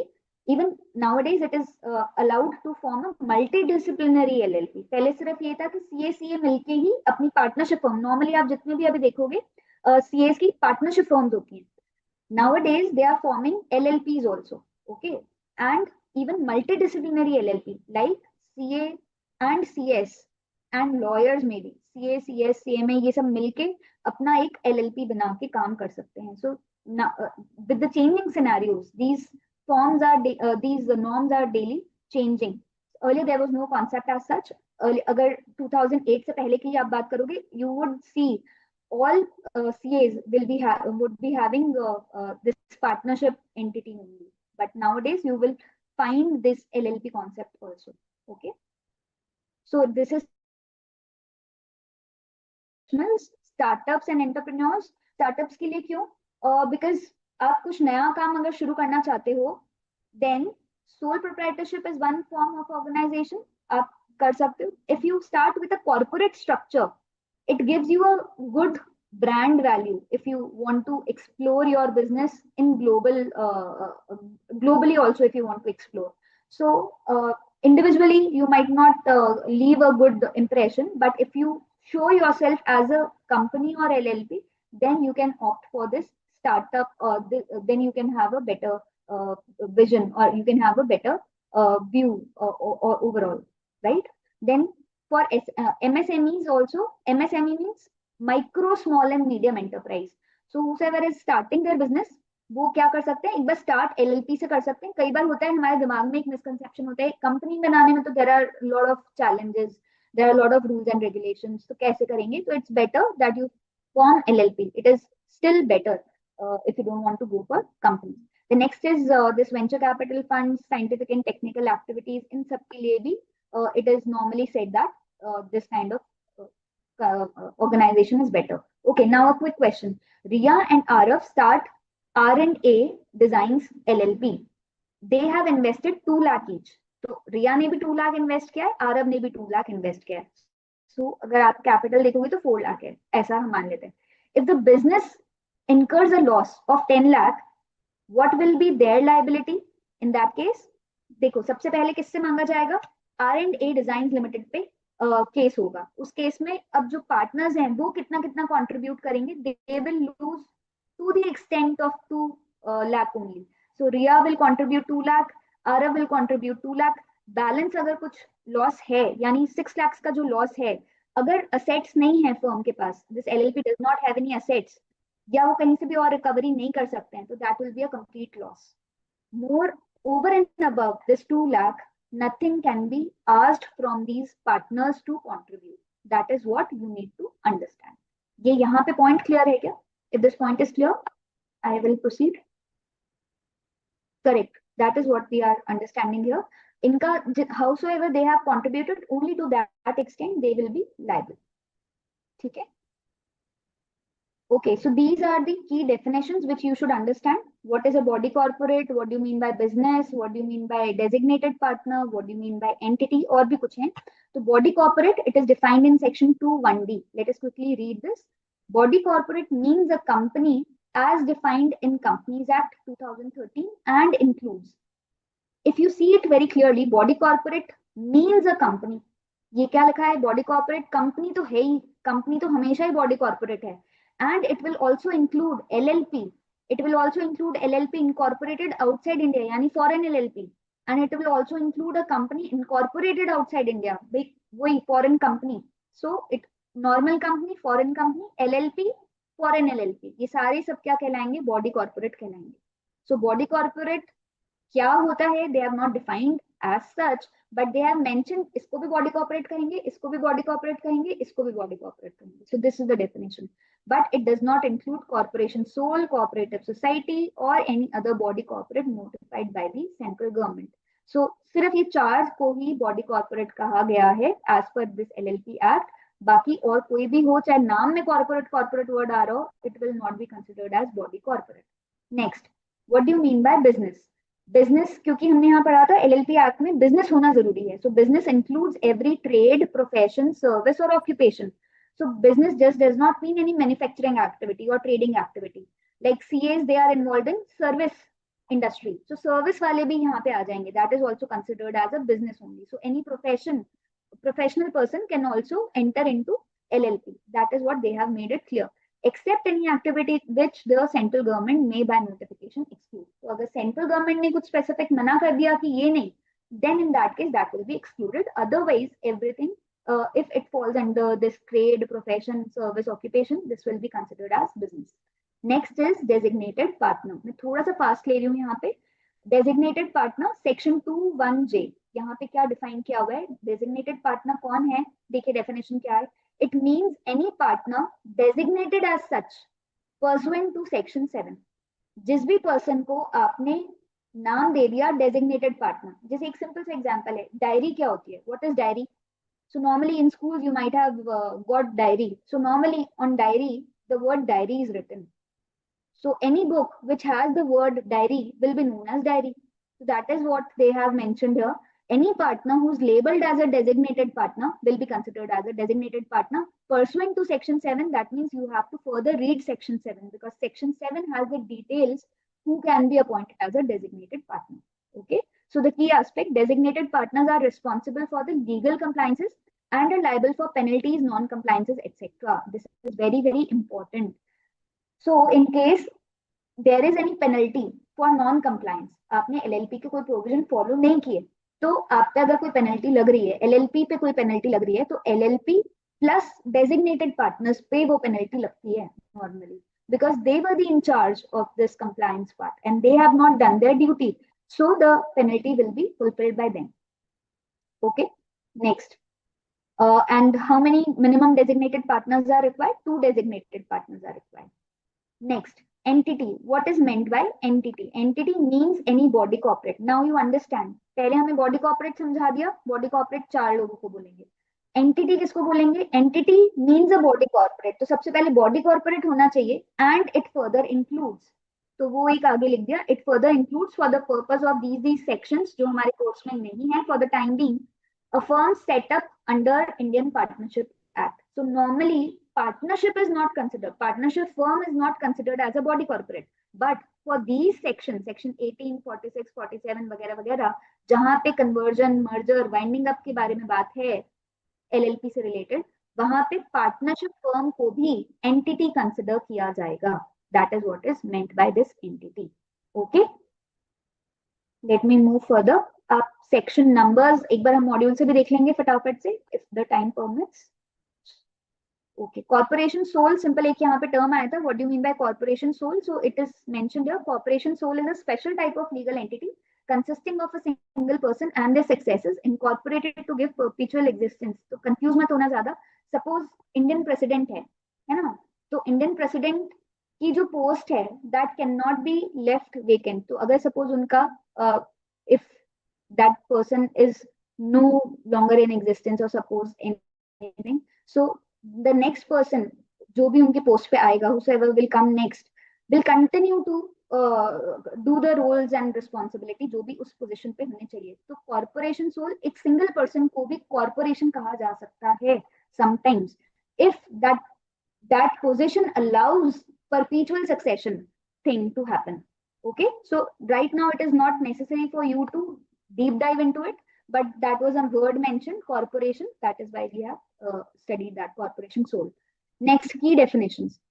Financial year, that is something very important to learn. Normally, we will have this term financial year. Basically, it says from 1st April to 31st March. That is the financial year. Okay, but here they say there is an exception in case of LLP. If LLP has commenced or if LLP has been incorporated after 30th September of any year. So suppose let us take an example. एक LLP है जो 1st November 2025 को बनी है. Okay, so in that case what will be the financial year? तो financial year पूरा तो अभी है ही नहीं because it has started from November and वो खत्म हो जाएगा 31st March को.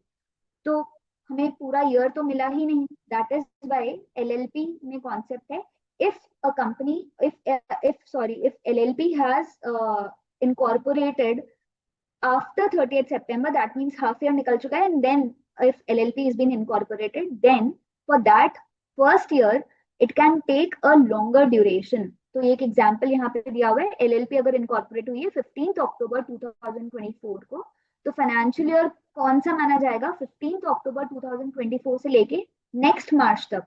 So coming March नहीं, next March जो आएगा, so 31st March 2026. Even though that is more than a year, it will still be considered as a financial year for this purpose.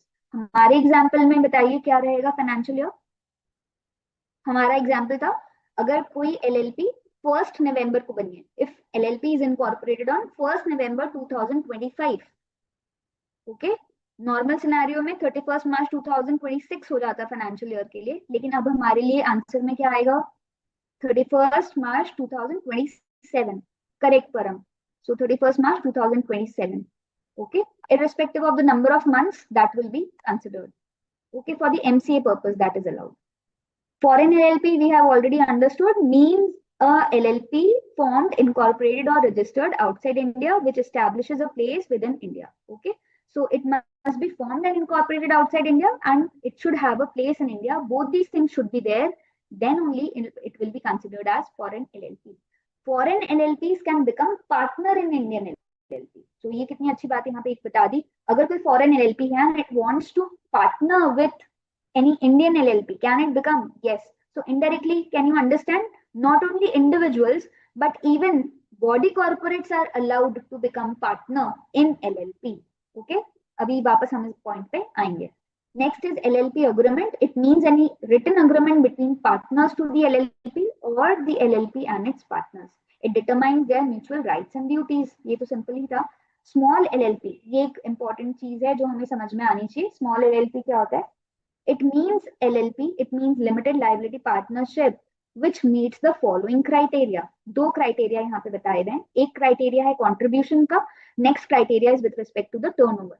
So if your contribution, that is your capital, if your contribution is less than or equal to 25 lakh, ये ऐसे समझिए till 25 lakh. If maximum, ये यहाँ पे बता दिया, if it is less than 25 lakh, less than or equal to 25 lakh, and the turnover of that LLP is less than or equal to 40 lakh. If both the criteria are fulfilling, then it will be considered as a small LLP. यहीं पे साथ में आप देखोगे maximum limit और लिखी हुई है. This maximum limit is for the government to make any rules. तो गवर्नमेंट अगर ये कंट्रीब्यूशन कभी इंक्रीज करना चाहती है कि 25 लाख नहीं, हम सपोज इसको 50 लाख करना चाहते हैं, तो can they do? Yes, they can do till 5 crore. तो ये मैक्सिमम लिमिट है प्रिस्क्राइब्ड, ये यहाँ पे लिखा हुआ है. ठीक है. तो इसी तरीके से टर्नओवर के लिए भी ये लिमिट लिखी हुई है आगे, but this limit is for the government. Whenever they will change the rules, they can not go beyond this prescribed limit. ये यहाँ पे हमें क्या याद करना है? हमें सिर्फ ये याद करना है स्मॉल एलएलपी कौन सी होगी. तो मेरे को क्या देखना है? I have to check the accounts. So accounts में भी क्या, आपको बैलेंस शीट और सेल्स वाला फिगर हमें देखना है. बैलेंस शीट में कैपिटल साइड देखिए, if the capital is less than और equal to 25 lakhs, okay, this is LLP. But again, wait, you have to check the sales also. If the sales, that is the turnover, is suppose 50 lakhs, then in that case it will not be a small LLP, because both the criteria have to be fulfilled. If either of the one criteria is exceeding the limits, then in that case it will not be considered as small LLP. क्या फायदा है small LLP बनाने consider करने से? मैं क्यों मानूं कि मैं छोटी LLP हूँ? Why should I be considered as a small LLP? बहुत सारे फायदे हैं. कंप्लायंस कम होगा. जितने भी ऑडिट करवानी है आपको, जैसा रिक्वायरमेंट होता है, तो audit is not mandatory if you are considered as a small. बहुत सारे रिस्ट्रिक्शंस नहीं है जो लॉ में लिखे होते हैं. तो ठीक है, मान लो आप स्मॉल हो, तो कब मानेंगे हम स्मॉल है? If your contribution is less, if your turnover is less than this limit. So these are the two limits which you have to remember. Is there any question till this point? Contribution include capitals of the partners. Normally it includes the capitals of the partners only. Yes.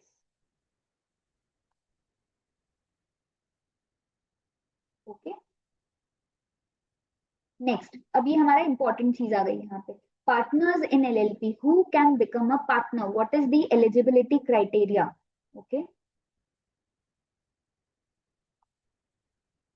What is the eligibility criteria? So who can become a partner? Any individual, any body corporate, like company can also become a partner in LLP. LLP can, एक दो LLP भी आपस में partner बन के एक नई LLP बना सकते हैं. So various forms of permutation combinations are allowed. तो इंडिविजुअल्स तो पार्टनर बन ही सकते हैं. Body corporate can also become a partner here. Okay, like company LLP, they can also become a partner. Foreign nationals, like we were talking about that earlier, foreigners, क्या वो partner बन सकते हैं? Yes, foreigners can also become a partner. Foreign companies can also become partner here. So all these can become partner. तो फिर partner कौन नहीं बन सकता? Who can not become partner? Now, this is again very important to understand, because ये question आया हुआ है एग्जाम में आपके. Who cannot become a partner? What is the ineligibility criteria of becoming a partner? तो कौन पार्टनर नहीं बन सकता, कहने का मतलब an individual. अब ये इंडिविजुअल के लिए क्राइटेरिया बताया है, कंपनी या दूसरे लोगों के लिए नहीं. It is given for individual. हमने अभी पढ़ा individual and body corporate both can become partner. For individual, there is an ineligibility criteria also. So if you are an individual, you again have to fulfill some eligibility criteria, then only you can become a partner. So अगर आप individual हैं, then you have to be sound mind person. वही आपका contract act वाली चीज आ गई. यहाँ पे नेगेटिव लिखा हुआ है किस तरीके से, an individual shall not be capable of becoming partner if he is found to be unsound mind. अगर अनसाउंड माइंड हो तो आप नहीं बन सकते, ऑब्वियस सी बात है. If you are undischarge insolvent, what do you mean by undischarge insolvent? धीरे धीरे ब्रेक करके समझते हैं. इंसॉल्वेंट मतलब असेट्स है ही नहीं, लाइबिलिटीज बहुत ज्यादा हैं, ठीक है, तो दिवालिया हो आप एक तरीके से, you can not pay off your debts. So insolvent person है. डिस्चार्ज इंसॉल्वेंट कौन होता है? किसी तरीके से आपने अपनी लाइबिलिटी पे कर दी तो आप कहलाओगे डिस्चार्ज इंसॉल्वेंट. लेकिन अगर आपने जब तक अपनी लाइबिलिटी पे ऑफ नहीं करी तब तक आप क्या कहलाते हो? Undischarge insolvent. So till you are, भाई पुरानी लाइबिलिटीज ही आप फुलफिल नहीं कर पा रहे, how you can enter into a new liability? Okay, so that is why undischarged insolvent person cannot be a partner here. Next, if any person has applied to be adjudicated as an insolvent and his application is pending, suppose Mr. X has applied in the court saying that I have become insolvent, और अभी वो case की सुनवाई होना बाकी है, that application is pending. Till that time period, he will not be considered or he cannot become a partner in any LLP. So that is what the third point means. Who cannot become a partner? Any question on this point? Any question on this point? Who have not sufficient money? Okay, correct. पहला point तो unsound mind लिखा हुआ है. Unsound mind है तो आप बन नहीं सकते हैं, सिंपल सा है. इंसॉल्वेंट, अनडिस्चार्ज इंसॉल्वेंट है, सिंपल सा मीनिंग, इंसॉल्वेंट ही है अभी भी, अभी आपने पे नहीं करी आपकी जो लाइबिलिटीज है, you have not paid them, then you can not become a partner. And the third is when you have applied for insolvency and you are still your application is still pending, in that case also you will be not eligible to become a partner. ये तीनों points बड़े important हैं. हमें जब answer लिखना होगा who can become a partner, who cannot become a partner, we must understand these points. और ये सारा कहाँ लिखा हुआ है? पार्टनर्स के बारे में ये सारी बातें कहाँ लिखी हुई है? कोई सेक्शन तो होगा यहाँ पे. कौन सा सेक्शन है यहाँ पे पार्टनर्स के लिए? Because we need to understand that also. Partners के बारे में बात करेंगे तो हमें सेक्शन भी पता होना चाहिए. किसी को पता है? आप बताइए, माइनर पार्टनर बन सकता है क्या? पार्टनरशिप एक्ट में तो था minor can become a partner but only for the benefits. यहाँ पर क्या है situation? Can minor become a partner? Very good question you have asked. Let us see what others are saying on this. Rahul is saying no.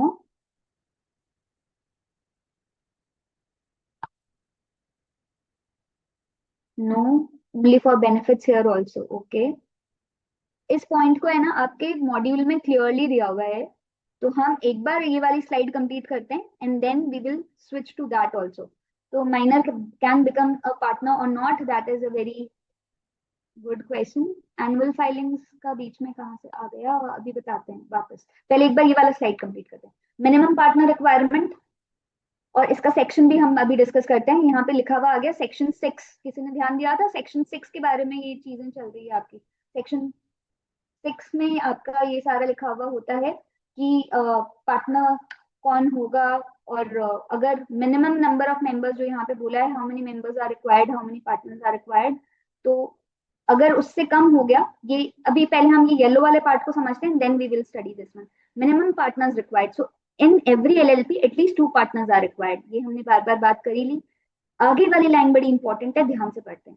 If at any time the number of partners of LLP is reduced below 2, अगर कभी ऐसा हो गया 2 से कम हो गए, अब 2 से कम कैसे होंगे? एक या तो छोड़ के चला जाए या डेथ हो जाए या कोई भी case, and the LLP carries on the business, और अभी भी आप बिजनेस कैरी कर रहे हो, सिर्फ एक पार्टनर है और फिर भी LLP आप चला रहे हो, तो normally it should not be that way. तो लॉजिकली तो होना नहीं चाहिए, but still 6 months are given to you. 6 महीने में आप अपने लिए नया एक पार्टनर ढूंढ लो ताकि आप ये LLP कंटिन्यू कर पाओ, क्योंकि परपेचुअल सक्सेशन बोला है ना. लेकिन 2 से कम होते ही वो परपेचुअल सक्सेशन भी खत्म हो जाएगी, वो लाइबिलिटी आ जाएगी आप पे. ये पॉइंट है बड़ा important.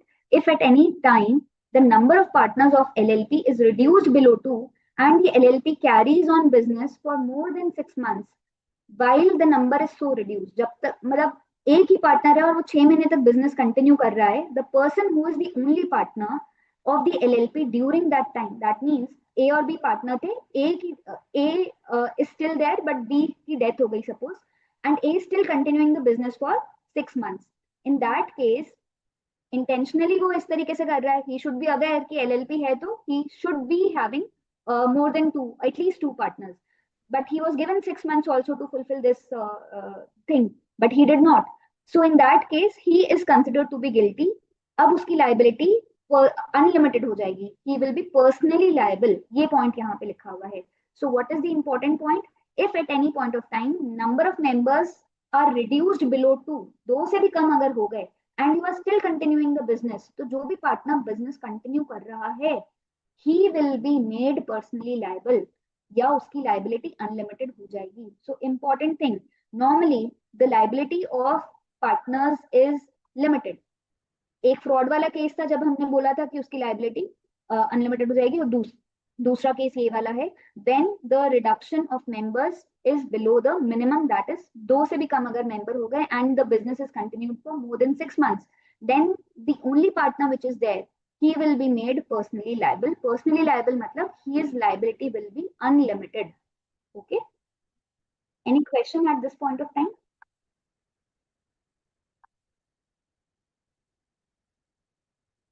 What if there is another person joining after 8 months? 8 months के बाद अलाउड ही नहीं है ना, 6 months के बाद ही आप वो पर्सनली लाइबल हो गया, ये मतलब है अनलिमिटेड लाइबिलिटी हो गई, वो एलएलपी स्टेटस ही खत्म हो गया. बीइंग अ सीए हमें ऐसा सिचुएशन आने नहीं देना है, that is what we must understand. But हाँ, अगर एग्जाम पॉइंट ऑफ व्यू से हम अगर बात करेंगे तो पहली बात तो जो पर्सन है उसकी लाइबिलिटी अनलिमिटेड हो गई, this LLP structure will not continue in that case. Next, what is designated partner और हु इज डेजिग्नेटेड पार्टनर, कहाँ लिखा हुआ है इसके बारे में? सेक्शन 7 में लिखा हुआ है इसके बारे में डिटेल में. तो सेक्शन 7 अभी जो हमने पढ़ा पहले, ये सेक्शन 5 और 6 के बारे में हमने पढ़ा था. पार्टनर्स के बारे में, minimum number of members partner में इसमें होना चाहिए एलएलपी में, this was mention in section 5. Section 6 कहता है अगर मिनिमम से भी कम हो गया तो क्या होगा. And next is section 7 which talks about designated partner. So how many partners who are designated partner, उसकी डेफिनेशन हमने अलग पढ़ ली थी. उस डेजिग्नेटेड पार्टनर की डेफिनेशन में कहा था refer to section 7. So section 7 talks about the minimum requirement, residency rule, deepen that is the director identification, or normally din number which you must have read somewhere, it is in case of company director identification number, here designated partner identification number, this is deepen. Okay, so जो digital signature होता है वो एक अलग concept है. Deepen जैसे आपका खुद का एक इंडिविजुअल आइडेंटिटी नंबर है, every designated partner will also have a different or unique, in fact, identity number which is given by the MCA. So MCA keeps a record of who all have become designated partners. So they have this record with them. The role and liability, उनके role क्या रहेंगे, everything of this sort is mentioned in this section 7. So designated partner minimum कितने चाहिए, 2 designated partners are required. अब ये यहाँ important point है जो समझने की बात है, they must be individuals. जो normally partner कौन हो सकता है, partner can be individual and body corporate. However, if you want to allocate any person as designated partner, किसी को अगर आपको designated partner बनाना है, you have to give him this authority or this role of designated partner, then only individual can be a designated partner. Okay, now let us assume a situation जहां दो company मिलके एक LLP बना रही है, हो सकता है ना, two body corporates can also come together and form an LLP. अब दोनों आर्टिफिशियल पर्सन है, नेचुरल पर्सन कोई है ही नहीं, इंडिविजुअल कोई है ही नहीं. इन दैट केस उनके जो नॉमिनीज हैं, I mean each of the companies will appoint a nominee and those nominees will now be considered as designated partner. तो पार्टनर की डेफिनेशन में तो वो कंपनीज आ गई, और डेजिग्नेटेड पार्टनर में कौन आ जाएंगे, उनके जो नॉमिनीज हैं वो आ जाएंगे. See, this is the requirement. Next is the residency rule. Okay, so both of these things also will go parallelly. दो इंडिविजुअल्स होने चाहिए, उन दो इंडिविजुअल में से एक कौन होना चाहिए, रेजिडेंट इन इंडिया. अभी रेजिडेंट कौन होता है? इनकम टैक्स एक्ट के हिसाब से डेफिनेशन अलग है, रेजिडेंट किसे कहेंगे, क्योंकि जो पर्सन रेजिडेंट होता है उस पर टैक्स की लाइबिलिटी अलग है, जो एनआरआई है उसकी लाइबिलिटी अलग है, जो रेजिडेंट है नहीं, नॉन रेजिडेंट ऑल टुगेदर, उसकी लाइबिलिटी अलग हो जाती है ना। तो रेजिडेंट कौन है? तो इंपॉर्टेंट है, any person who has stayed in India for 120 days. Okay, any person who has stayed for a period of 120 days, minimum 120 days अगर आप इंडिया में हो तो फिर आप क्या कहला रहे हो यहाँ पे? Resident. Stayed in India for a period of not less than 120 days, minimum 120 days अगर कोई पर्सन इंडिया में रह गया है तो that person will be considered as resident. See, resident definition is different in Income Tax Act, but here for the purpose of LLP, this is considered as resident. So again, let us combine all the things together. Who can be appointed as a designated partner? First of all, individual. Individual can be appointed as a designated partner. How many designated partners are required? Two. Minimum two designated partners are required. Both of them should be individuals. And if there are no individuals, if there are body corporates, then the nominees of those body corporates will be appointed as designated partners. Out of those two individuals, one has to be a resident in India. Suppose दो foreigners मिलके LLP बना रहे हैं, दोनों individual हैं, ठीक है, लेकिन डेजिग्नेटेड पार्टनर तो आप बना ही नहीं पाओगे बिकॉज रेजिडेंट होना चाहिए, one has to be a resident person. ये रेजिडेंट का कॉन्सेप्ट क्यों डाला? कि पकड़ेंगे कैसे? हाउ विल द एमसीए और ROC they will catch hold of? Foreigner है तो they will exit all together, so there has to be some resident person. So for compliance and all, there has to be some resident person.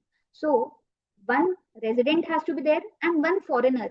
Both of them are allowed to form LLP. They can be partner, they can be designated partners also. So that is very, very important at this point of time. Now, whosoever is designated partner will have or will apply for deepen. ये deepen के लिए apply करना पड़ता है.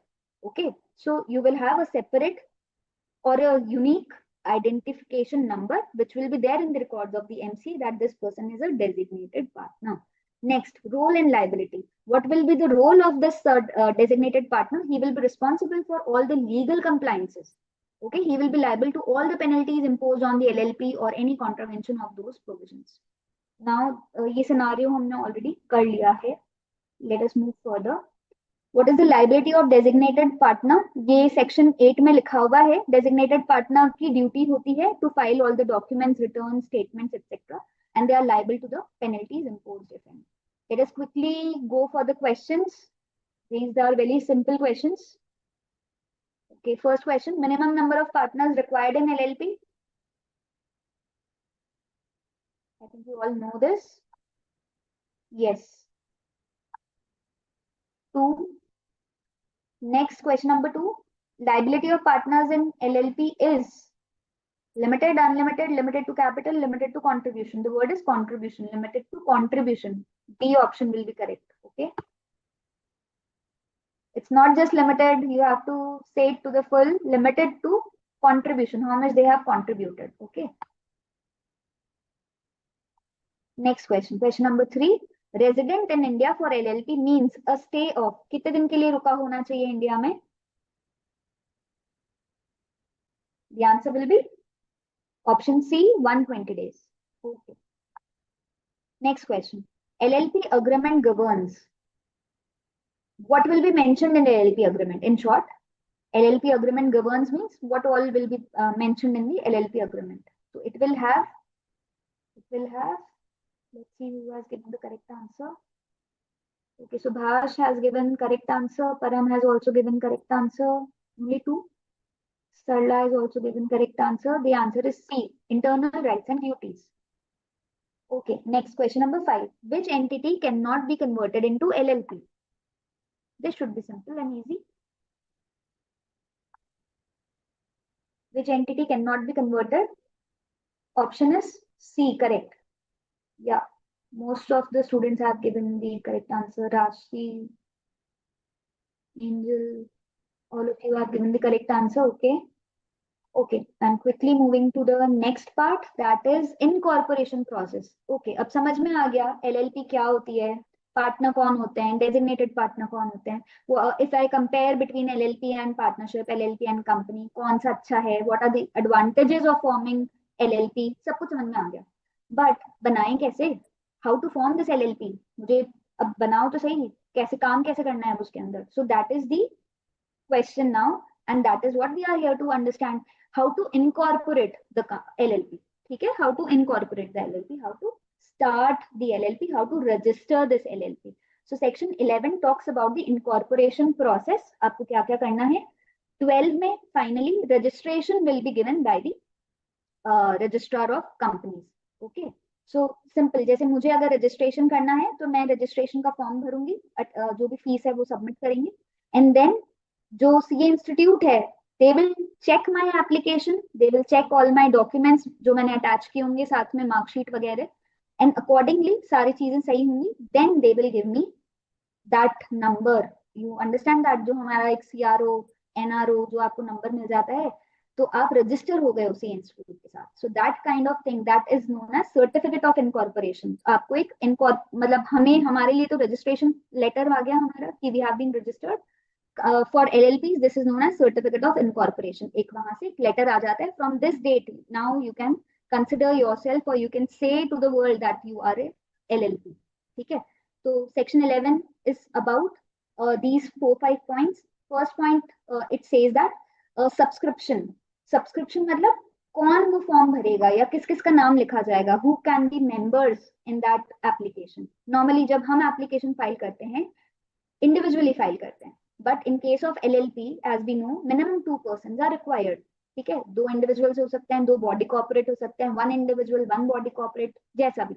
So who can subscribe? Subscriber means the person who writes his name on that application, the first members of the LLP. So 2 or more persons subscribe their name to the incorporation document for carrying on lawful business with profit view.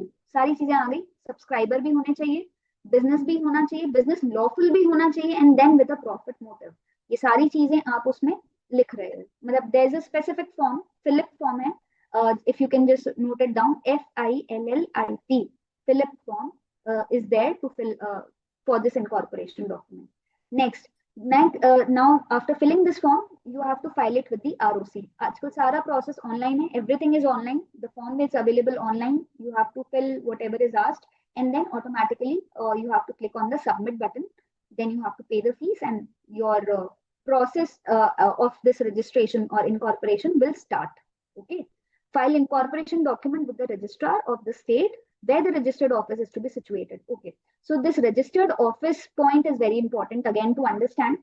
Registered office क्या होता है, कहाँ पे हमारा office है. Suppose I am opening an office in Jaipur Rajasthan.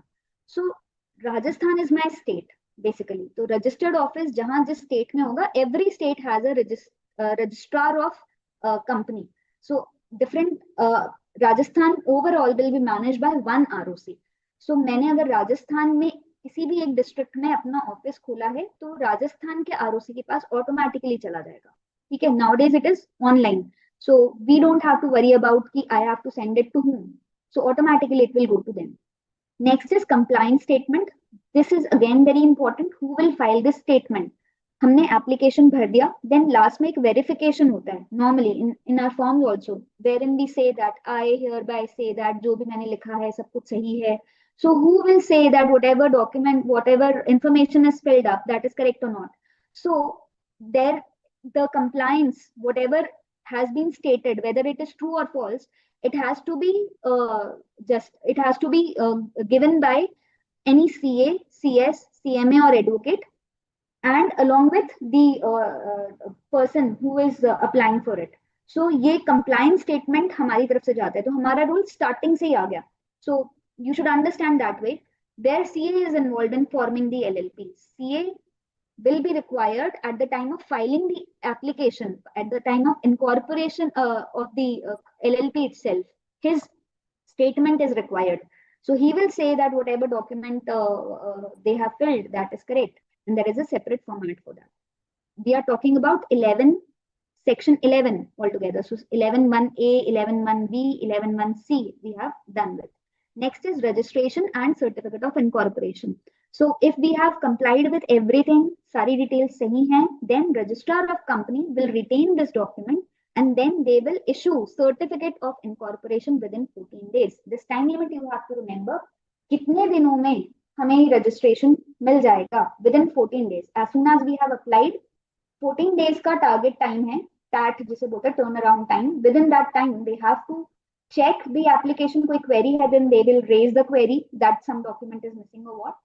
Otherwise, they will register your name and they will issue the this certificate of incorporation. And from the date when you receive this incorporation certificate, the date is mentioned there कि इस दिन से आप काम शुरू कर सकते हो. After that, you can start your business. Before that, LLP is not in existence. Once you have the certificate of incorporation, then you will have your existence. Last and very important point, whenever you write this incorporation process, you have to mention section 11, section 12, जब आपको वो certificate मिल गया. और अभी ये certificate की importance क्या है वो समझिए. What is the importance of this certificate of incorporation? If you have this certificate of incorporation, this is a conclusive evidence. What is meant by conclusive evidence? This word will again be used in Companies Act.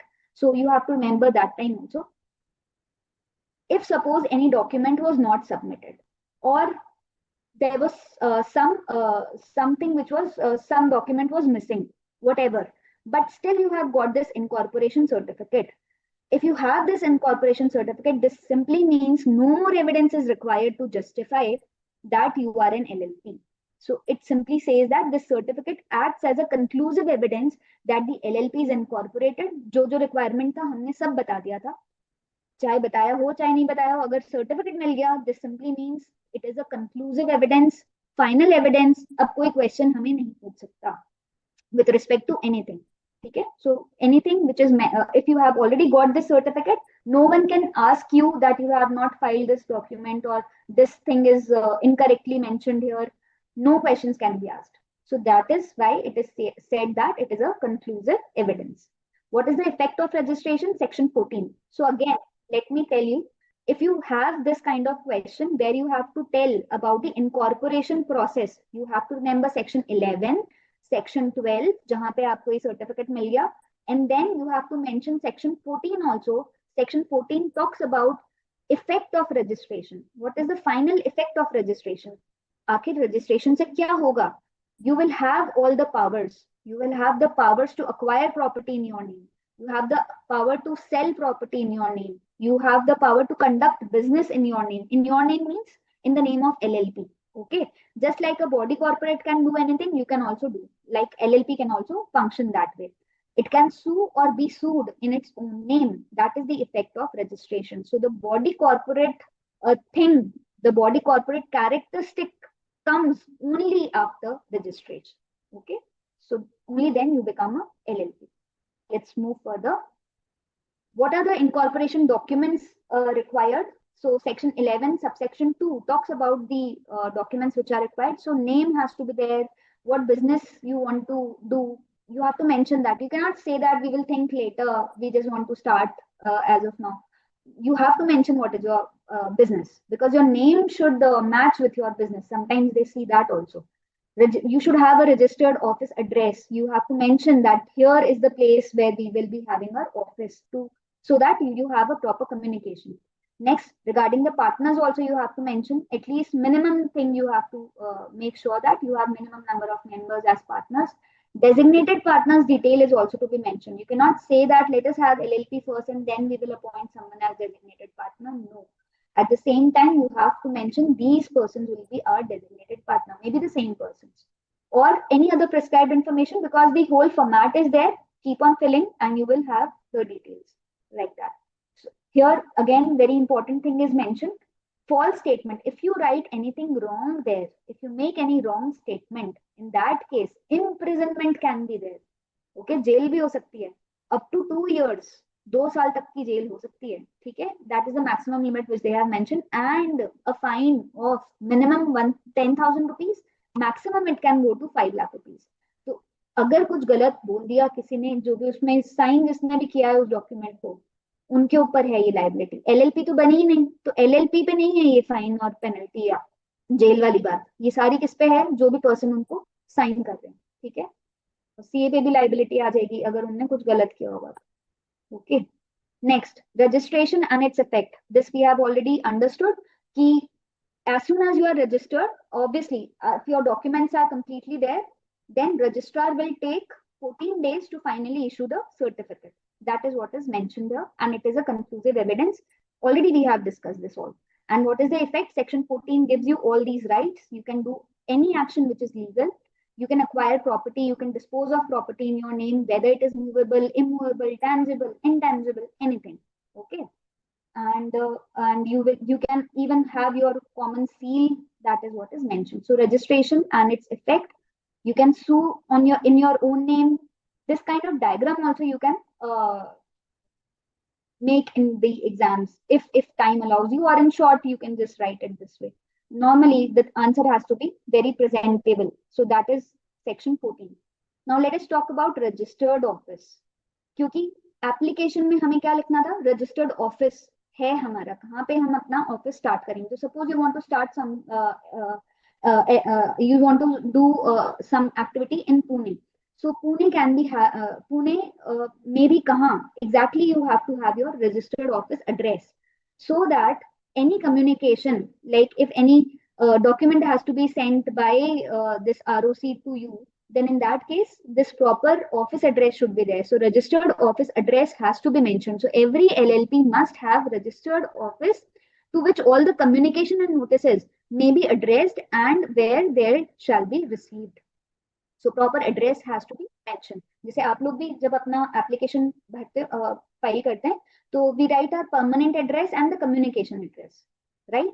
Similarly here also registered address, that will be the permanent office address of the LLP. यहाँ पे जब भी कोई कुछ भी communication भेजना है, जैसे कुछ notice भेजना है ROC को कि आपने ये compliance नहीं किया, तो वो कहाँ भेजें फिर उस चीज को? मेल पे तो भेजेंगे, एंड साथ में वो एक हार्ड कॉपी भी भेजेंगे, तो रजिस्टर्ड ऑफिस पे वो जाता है. ठीक है. Any document can be sent to LLP और पार्टनर और डेजिग्नेटेड पार्टनर, तो वो कहाँ जाएगा? रजिस्टर्ड ऑफिस पे जाएगा. क्या हम इस रजिस्टर्ड ऑफिस को चेंज कर सकते हैं? Yes, you can even change the registered office. एक बार आपने लिख दिया, फिर आपको लगता है नहीं मुझे पुणे में ये वाली लोकेशन पे अच्छा नहीं लग रहा, I want to switch to some other location, or maybe I want to go to Mumbai, or maybe some other place. Yes, you can change the registered office. You have to again file a different form for that.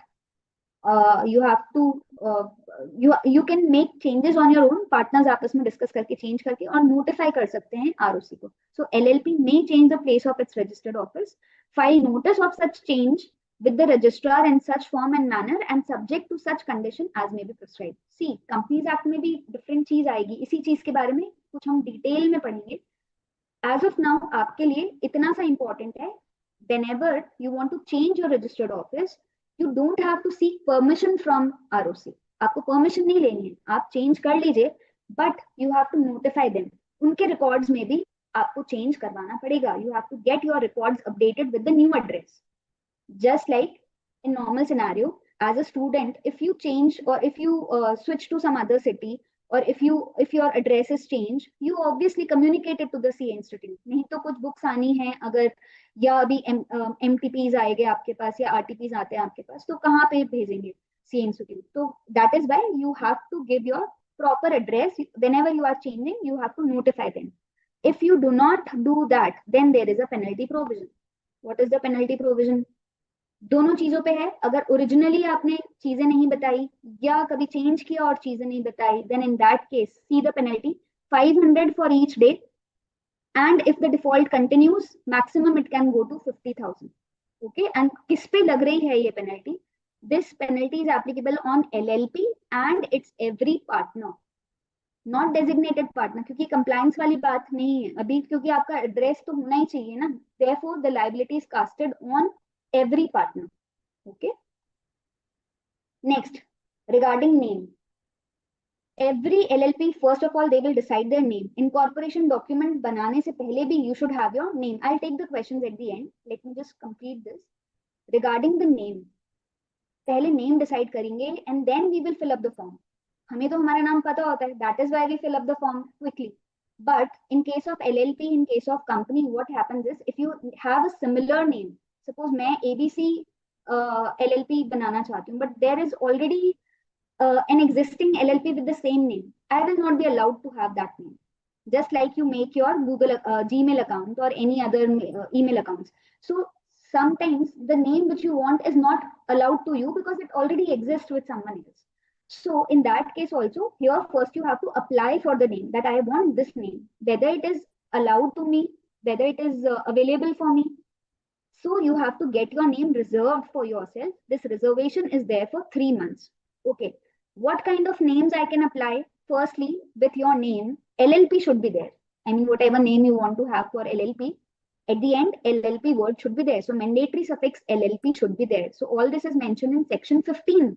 So now we are discussing section 15.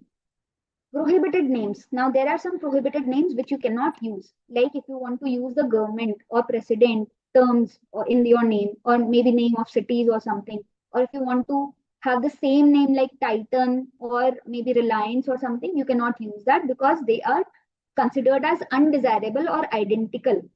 They are similar with the others. So you cannot use their names.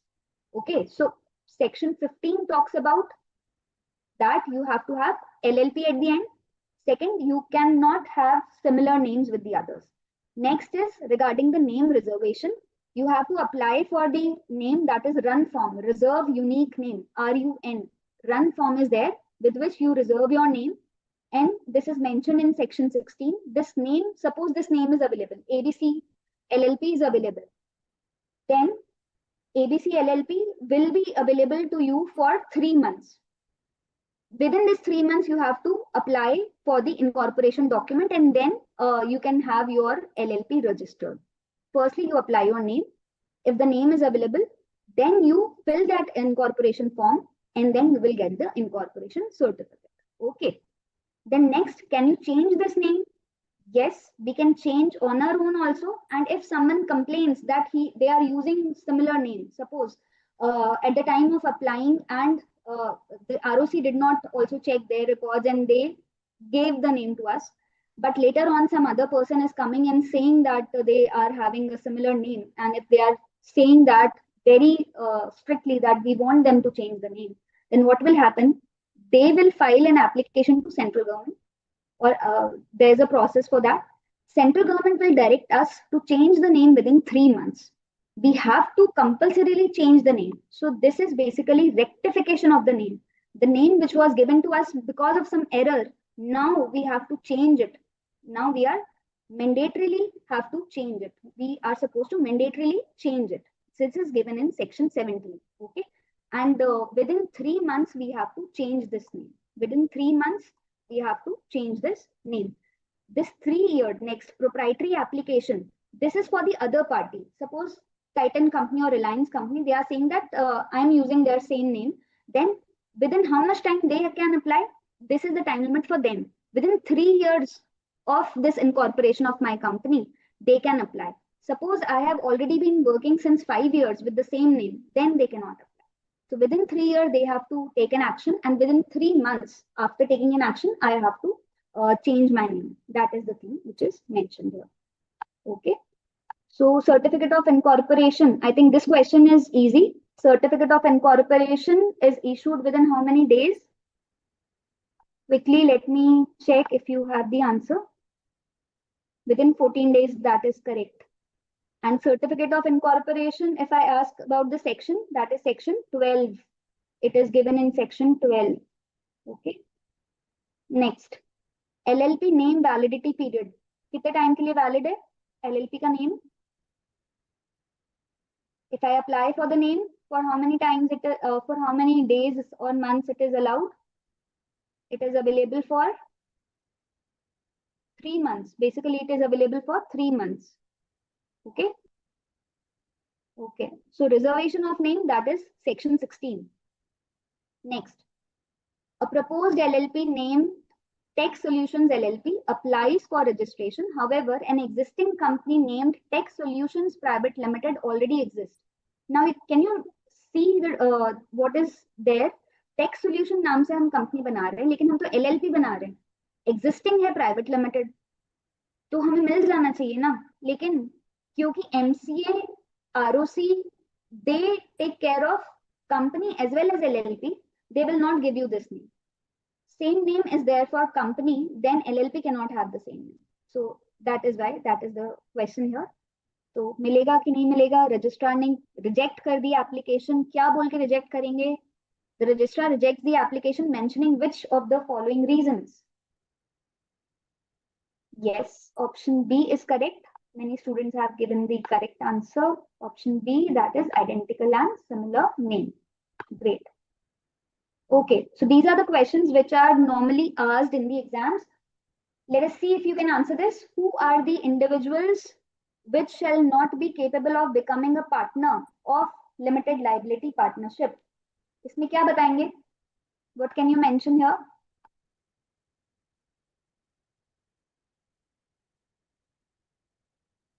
Unsound mind. What else? There are three conditions. तीन eligibility criteria, ineligibility के criteria थे ना? Unsound mind, undischarged, insolvent and one more. Unsound mind तो सबको याद है. Undischarged, insolvent, and there was one more. If you have applied for insolvency and the application is still pending, okay, that is also there. Okay, great. कौन से section में था? If I ask that, कौन से section में था? Section 5 talks about the partner's eligibility criteria. Section 5. Great. Sarla remembers the sections. Very nice. What are the effects of registration of LLP? What are the effects of registration of LLP? Tell me. इसमें हम कौन से sections बताएंगे? कैसे लिखेंगे? Answer quickly. What are the effects of registration? Effect of registration, तो पहले registration से शुरू करेंगे. रजिस्ट्रेशन मिलेगा कैसे? आप थोड़ा सा सेक्शन 11 सेक्शन 12 शॉर्ट में बता सकते हैं. Section 14 is the exact point जो हमें यहाँ पे हिट करना था. बिल्कुल सही वर्षा ने बता दिया यहाँ पे. तो सेक्शन 14 में दो चार बातें लिखी हुई हैं. Yes, you can sue and be sued. Param ने क्लियरली बता दिया है यहाँ पे. सेक्शन 14 में ये लिखा है. और क्या क्या लिखा है सेक्शन 14 में? You can acquire the property, you can dispose of the property, you can do any legal business in your name.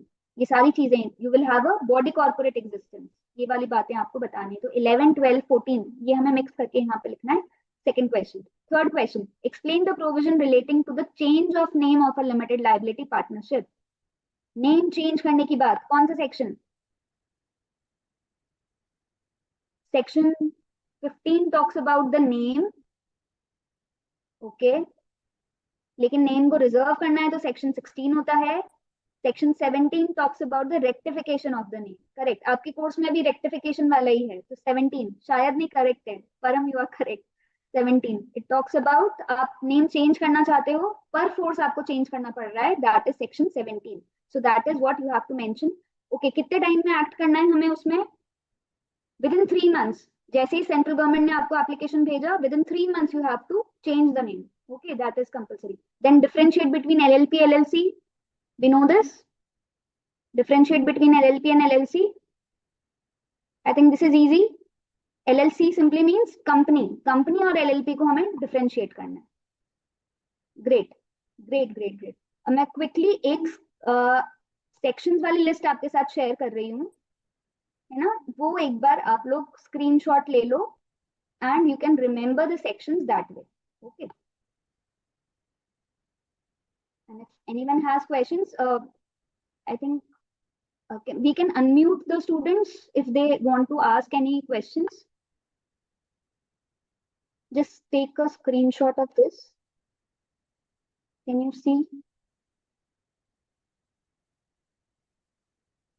These are definition sections. Normally, section 2 contains the definitions 2.1, and then subsections are there. 2.1b. Subsection 2 1 ही हो गया. 2 section कहलाता है. Section 2 subsection 1 clause D, E, J. ठीक है, subsection बोल दो, clause बोल दीजिए. तो 2.1d clause D, E, F, G. मुझे अगर समझना है LLP के बारे में मुझे कुछ लिखना है तो I will start from here. LLP means, so 2.1n से start हो रहा है. LLP क्या होता है? LLP 3 तरह की हो सकती है. Normal LLP, foreign LLP and small LLP. Okay. Then partner कौन होगा? डेजिग्नेटेड पार्टनर कौन होगा? तो पार्टनर की डेफिनेशन हमारी आ गई 2.1q. उसमें कुछ नहीं लिखा. पार्टनर वही है जो इस पार्टनरशिप LLP में जो पार्टनर के पोस्ट पे आया वो पार्टनर. बट डिटेल हमें मिलेगी. We know which section. Section 5 फिर सेक्शन 6, वहां पे हमें पार्टनर के बारे में डिटेल मिलेगी. और सेक्शन 7 में हमें डेजिग्नेटेड पार्टनर की डिटेल मिलेगी। Okay, next, these are some other sections which you should know, जो हमारे कोर्स में है। इसका भी आप फटाफट से एक बार स्क्रीनशॉट ले सकते हो। सेक्शन 3 बॉडी कॉर्पोरेट, उसमें क्या क्या होता है। Section 4 clearly talks about non applicability, कि इंडियन पार्टनरशिप एक्ट नहीं लगेगा। पार्टनर्स की डेफिनेशन सेक्शन 7 में आ जाती है, जो बताता है body corporate and individuals can become a partner. Ineligibility भी यहीं पे लिखा हुआ है। फिर मिनिमम नंबर ऑफ पार्टनर्स कौन कौन होंगे, ये चीज आ गई हमारे पास। अरुण, आप पूछना चाहते हो? You can quickly ask, can you unmute yourself and ask please. Yes, ma'am. Good हाँ evening, जी, ma'am. Good evening, Yes, go ma'am. Ahead. Can you please explain the section 7 designated partners, all those 3 points? हाँ All sure the sure, 3. बस इधर ही आ जाते हैं, इधर से देख लेते हैं, है ना। देखो, डेजिग्नेटेड पार्टनर का सेक्शन बहुत डिटेल में लिखा हुआ है। डेजिग्नेटेड पार्टनर का जो फर्स्ट सब सेक्शन है वो कहता है मिनिमम 2 लोग तो चाहिए। ठीक है, मिनिमम 2 लोग में इंडिविजुअल्स हो सकते हैं, वो ही बन सकते हैं डेजिग्नेटेड पार्टनर, एटलीस्ट 2 इंडिविजुअल, ये क्राइटेरिया, इंडिविजुअल ओनली। ठीक है, और फिर इसमें आगे लिखा है जो भी इंडिविजुअल्स हैं उनमें से एक इंडिविजुअल रेजिडेंट होना जरूरी है। और रेजिडेंट के डेफिनेशन में बताया है कि वो 120 डेज वाला रेजिडेंसी में आता है। ये फर्स्ट पॉइंट क्लियर है क्या? Yes, ma'am. है ना। अब इसी में बताया है, अगर ये पी यानी प्रोविजो होता है, प्रोविजो यानी एक्सेप्शन होता है, अगर इंडिविजुअल्स नहीं है, बॉडी कॉर्पोरेट्स हैं, पार्टनर्स आर बॉडी कॉर्पोरेट्स, उन केस में इंडिविजुअल तो कोई मिला ही नहीं, तो फिर बॉडी कॉर्पोरेट के जो नॉमिनीज होंगे भाई, वो किसी को भी अपॉइंट कर सकते हैं। तो एक डायरेक्टर को उन्होंने नाम दे दिया, सपोज एबीसी कंपनी है और XYZ कंपनी है, दोनों मिलकर एक नई LLP बना रहे हैं, तो एबीसी कंपनी का जो एक डायरेक्टर है वो नॉमिनी बन जाएगा, और ऐसे ही XYZ कंपनी का जो डायरेक्टर है he will also become a nominee, and both of them, those nominees will become the designated partner. ठीक है, यहाँ तक कोई दिक्कत? No, ma'am. बस It's all हमारे लिए clear. इतना ही काम का है, ये Yes, बाकी ma'am. एक्स्ट्रा पॉइंट्स हैं जो मैंने लिखे हुए हैं। ठीक है, उनको डीपन एक अपना लेना जरूरी है, क्योंकि डेजिग्नेटेड पार्टनर का एक आइडेंटिफिकेशन नंबर होता है। ठीक है, they have to consent also, ये आप डिटेल में जब पढ़ोगे, they have to file their consent also. बिना मेरी परमिशन के मुझे डेजिग्नेटेड पार्टनर नहीं बना सकते, क्योंकि अल्टीमेटली सारी रिस्पॉन्सिबिलिटी मेरी आ जाएगी। तो इसलिए I have to give my consent, written consent compulsory होनी चाहिए, ये है। ठीक है, देन आपके लिए काम का अब सेक्शन आएगा ये इनकॉर्पोरेशन डॉक्यूमेंट। यहाँ से आप स्क्रीनशॉट ले लो फटाफट, इनकॉर्पोरेशन डॉक्यूमेंट। और किसको क्वेश्चन पूछना है, you can just unmute and ask please. ये फिलिप फॉर्म होता है, आप ऑनलाइन चेक करोगे ना, फिलिप फॉर्म, ये इनकॉर्पोरेशन डॉक्यूमेंट है। LLP रजिस्टर करने के लिए this is the form, FiLLiP. और उसमें पूरा आप खोलोगे तो डिटेल्स आ जाएंगी, मेरे पास है, आप वैसे भी देखोगे ऑनलाइन, आपको मिल जाएगा। ठीक है, देन इनकॉर्पोरेशन का रजिस्ट्रेशन कितने दिन में कर देगा ROC? 14 डेज के अंदर। और हमने फॉल्स अगर कुछ भी इंफॉर्मेशन दी है तो ये पेनल्टी का यहाँ पे आपको क्लॉज बता दिया, ये वाला। ठीक है, पेनल्टी इफ फॉल्स 2 years की पेनल्टी है, किस किस पे लगेगी वो हमें पता ही है। ठीक है, सेक्शन 13 हमारा रजिस्टर्ड ऑफिस का सिर्फ एक ही सेक्शन है। अगर सिंपल क्वेश्चन आता है रजिस्टर्ड ऑफिस के बारे में, सेक्शन 13 बोलो, स्टार्ट कर दो आंसर। और कभी भी LLP पे, क्योंकि हमें पता है 1 या 2 ही क्वेश्चन आएंगे, 1 or 2 question will be asked. LLP की डेफिनेशन आप बताइए, then you mention the section of LLP, definition का जो सेक्शन है वो भी आप मेंशन कर दो, है ना। 21N से जहां से स्टार्ट हो रही है डेफिनेशन, वहां से आप स्टार्ट कर दो। ठीक है, और ये हमारा नेम वाला, ये नेम का पॉइंट आ गया। ठीक है, सो नेम क्या रख सकते हैं, लेकिन नेम को रिजर्वेशन करना पड़ेगा, आपके सोच लेने से नाम नहीं मिलेगा, आपको अप्लाई करना पड़ेगा रिजर्वेशन के लिए। तो रन फॉर्म होता है, this is the form number, run form. Ma'am. हाँ हाँ Yes, ma'am. Ma'am, when we do write to write the definition of LLP, can we write in this way or in this manner, like that as per section or according to section 2 हाँ, ऐसे subsection ही 1 लिखना clause है, 10 of ऐसे the ही लिखना LLP है, Act 2008, according to LLP is section, defined as dot dot dot. Correct correct, according to section this of कौन सा act, act भी बताना Yes. पड़ेगा। हर सेक्शन में हर एक्ट में सेक्शन 2 है, हर एक्ट Can में we, ma'am, section, can we write the of the LLP Act or of the Limited Liability Partnership Act 2008? 2008. Indian तो है Full. नहीं ना, लिमिटेड लाइबिलिटी पार्टनरशिप एक्ट ही है सिर्फ। Okay, ma'am. है ना। आप फुल नेम भी लिख सकते हो, शॉर्ट भी लिख सकते हो, उससे कोई फर्क नहीं पड़ रहा, पर लिखना सही 2008 मतलब 2008 लिखना। इंडियन एलएलपी नहीं है, सिर्फ एलएलपी है, ठीक है। एंड द लगाना जरूरी होता है, the limited liability partnership act 2008। Okay. मुझे एक बार मैसेज आ गया है, आज की क्लास हमें अभी यहीं वाइंड अप करनी पड़ेगी। If you have any questions you can send to the team and I will reply on that. Hello ma'am. हाँ हेलो जी। मैम। हाँ जी। मैम मुझे पूछना था एलएलपी में रिजर्वेशन ऑफ नेम का सेकंड पॉइंट।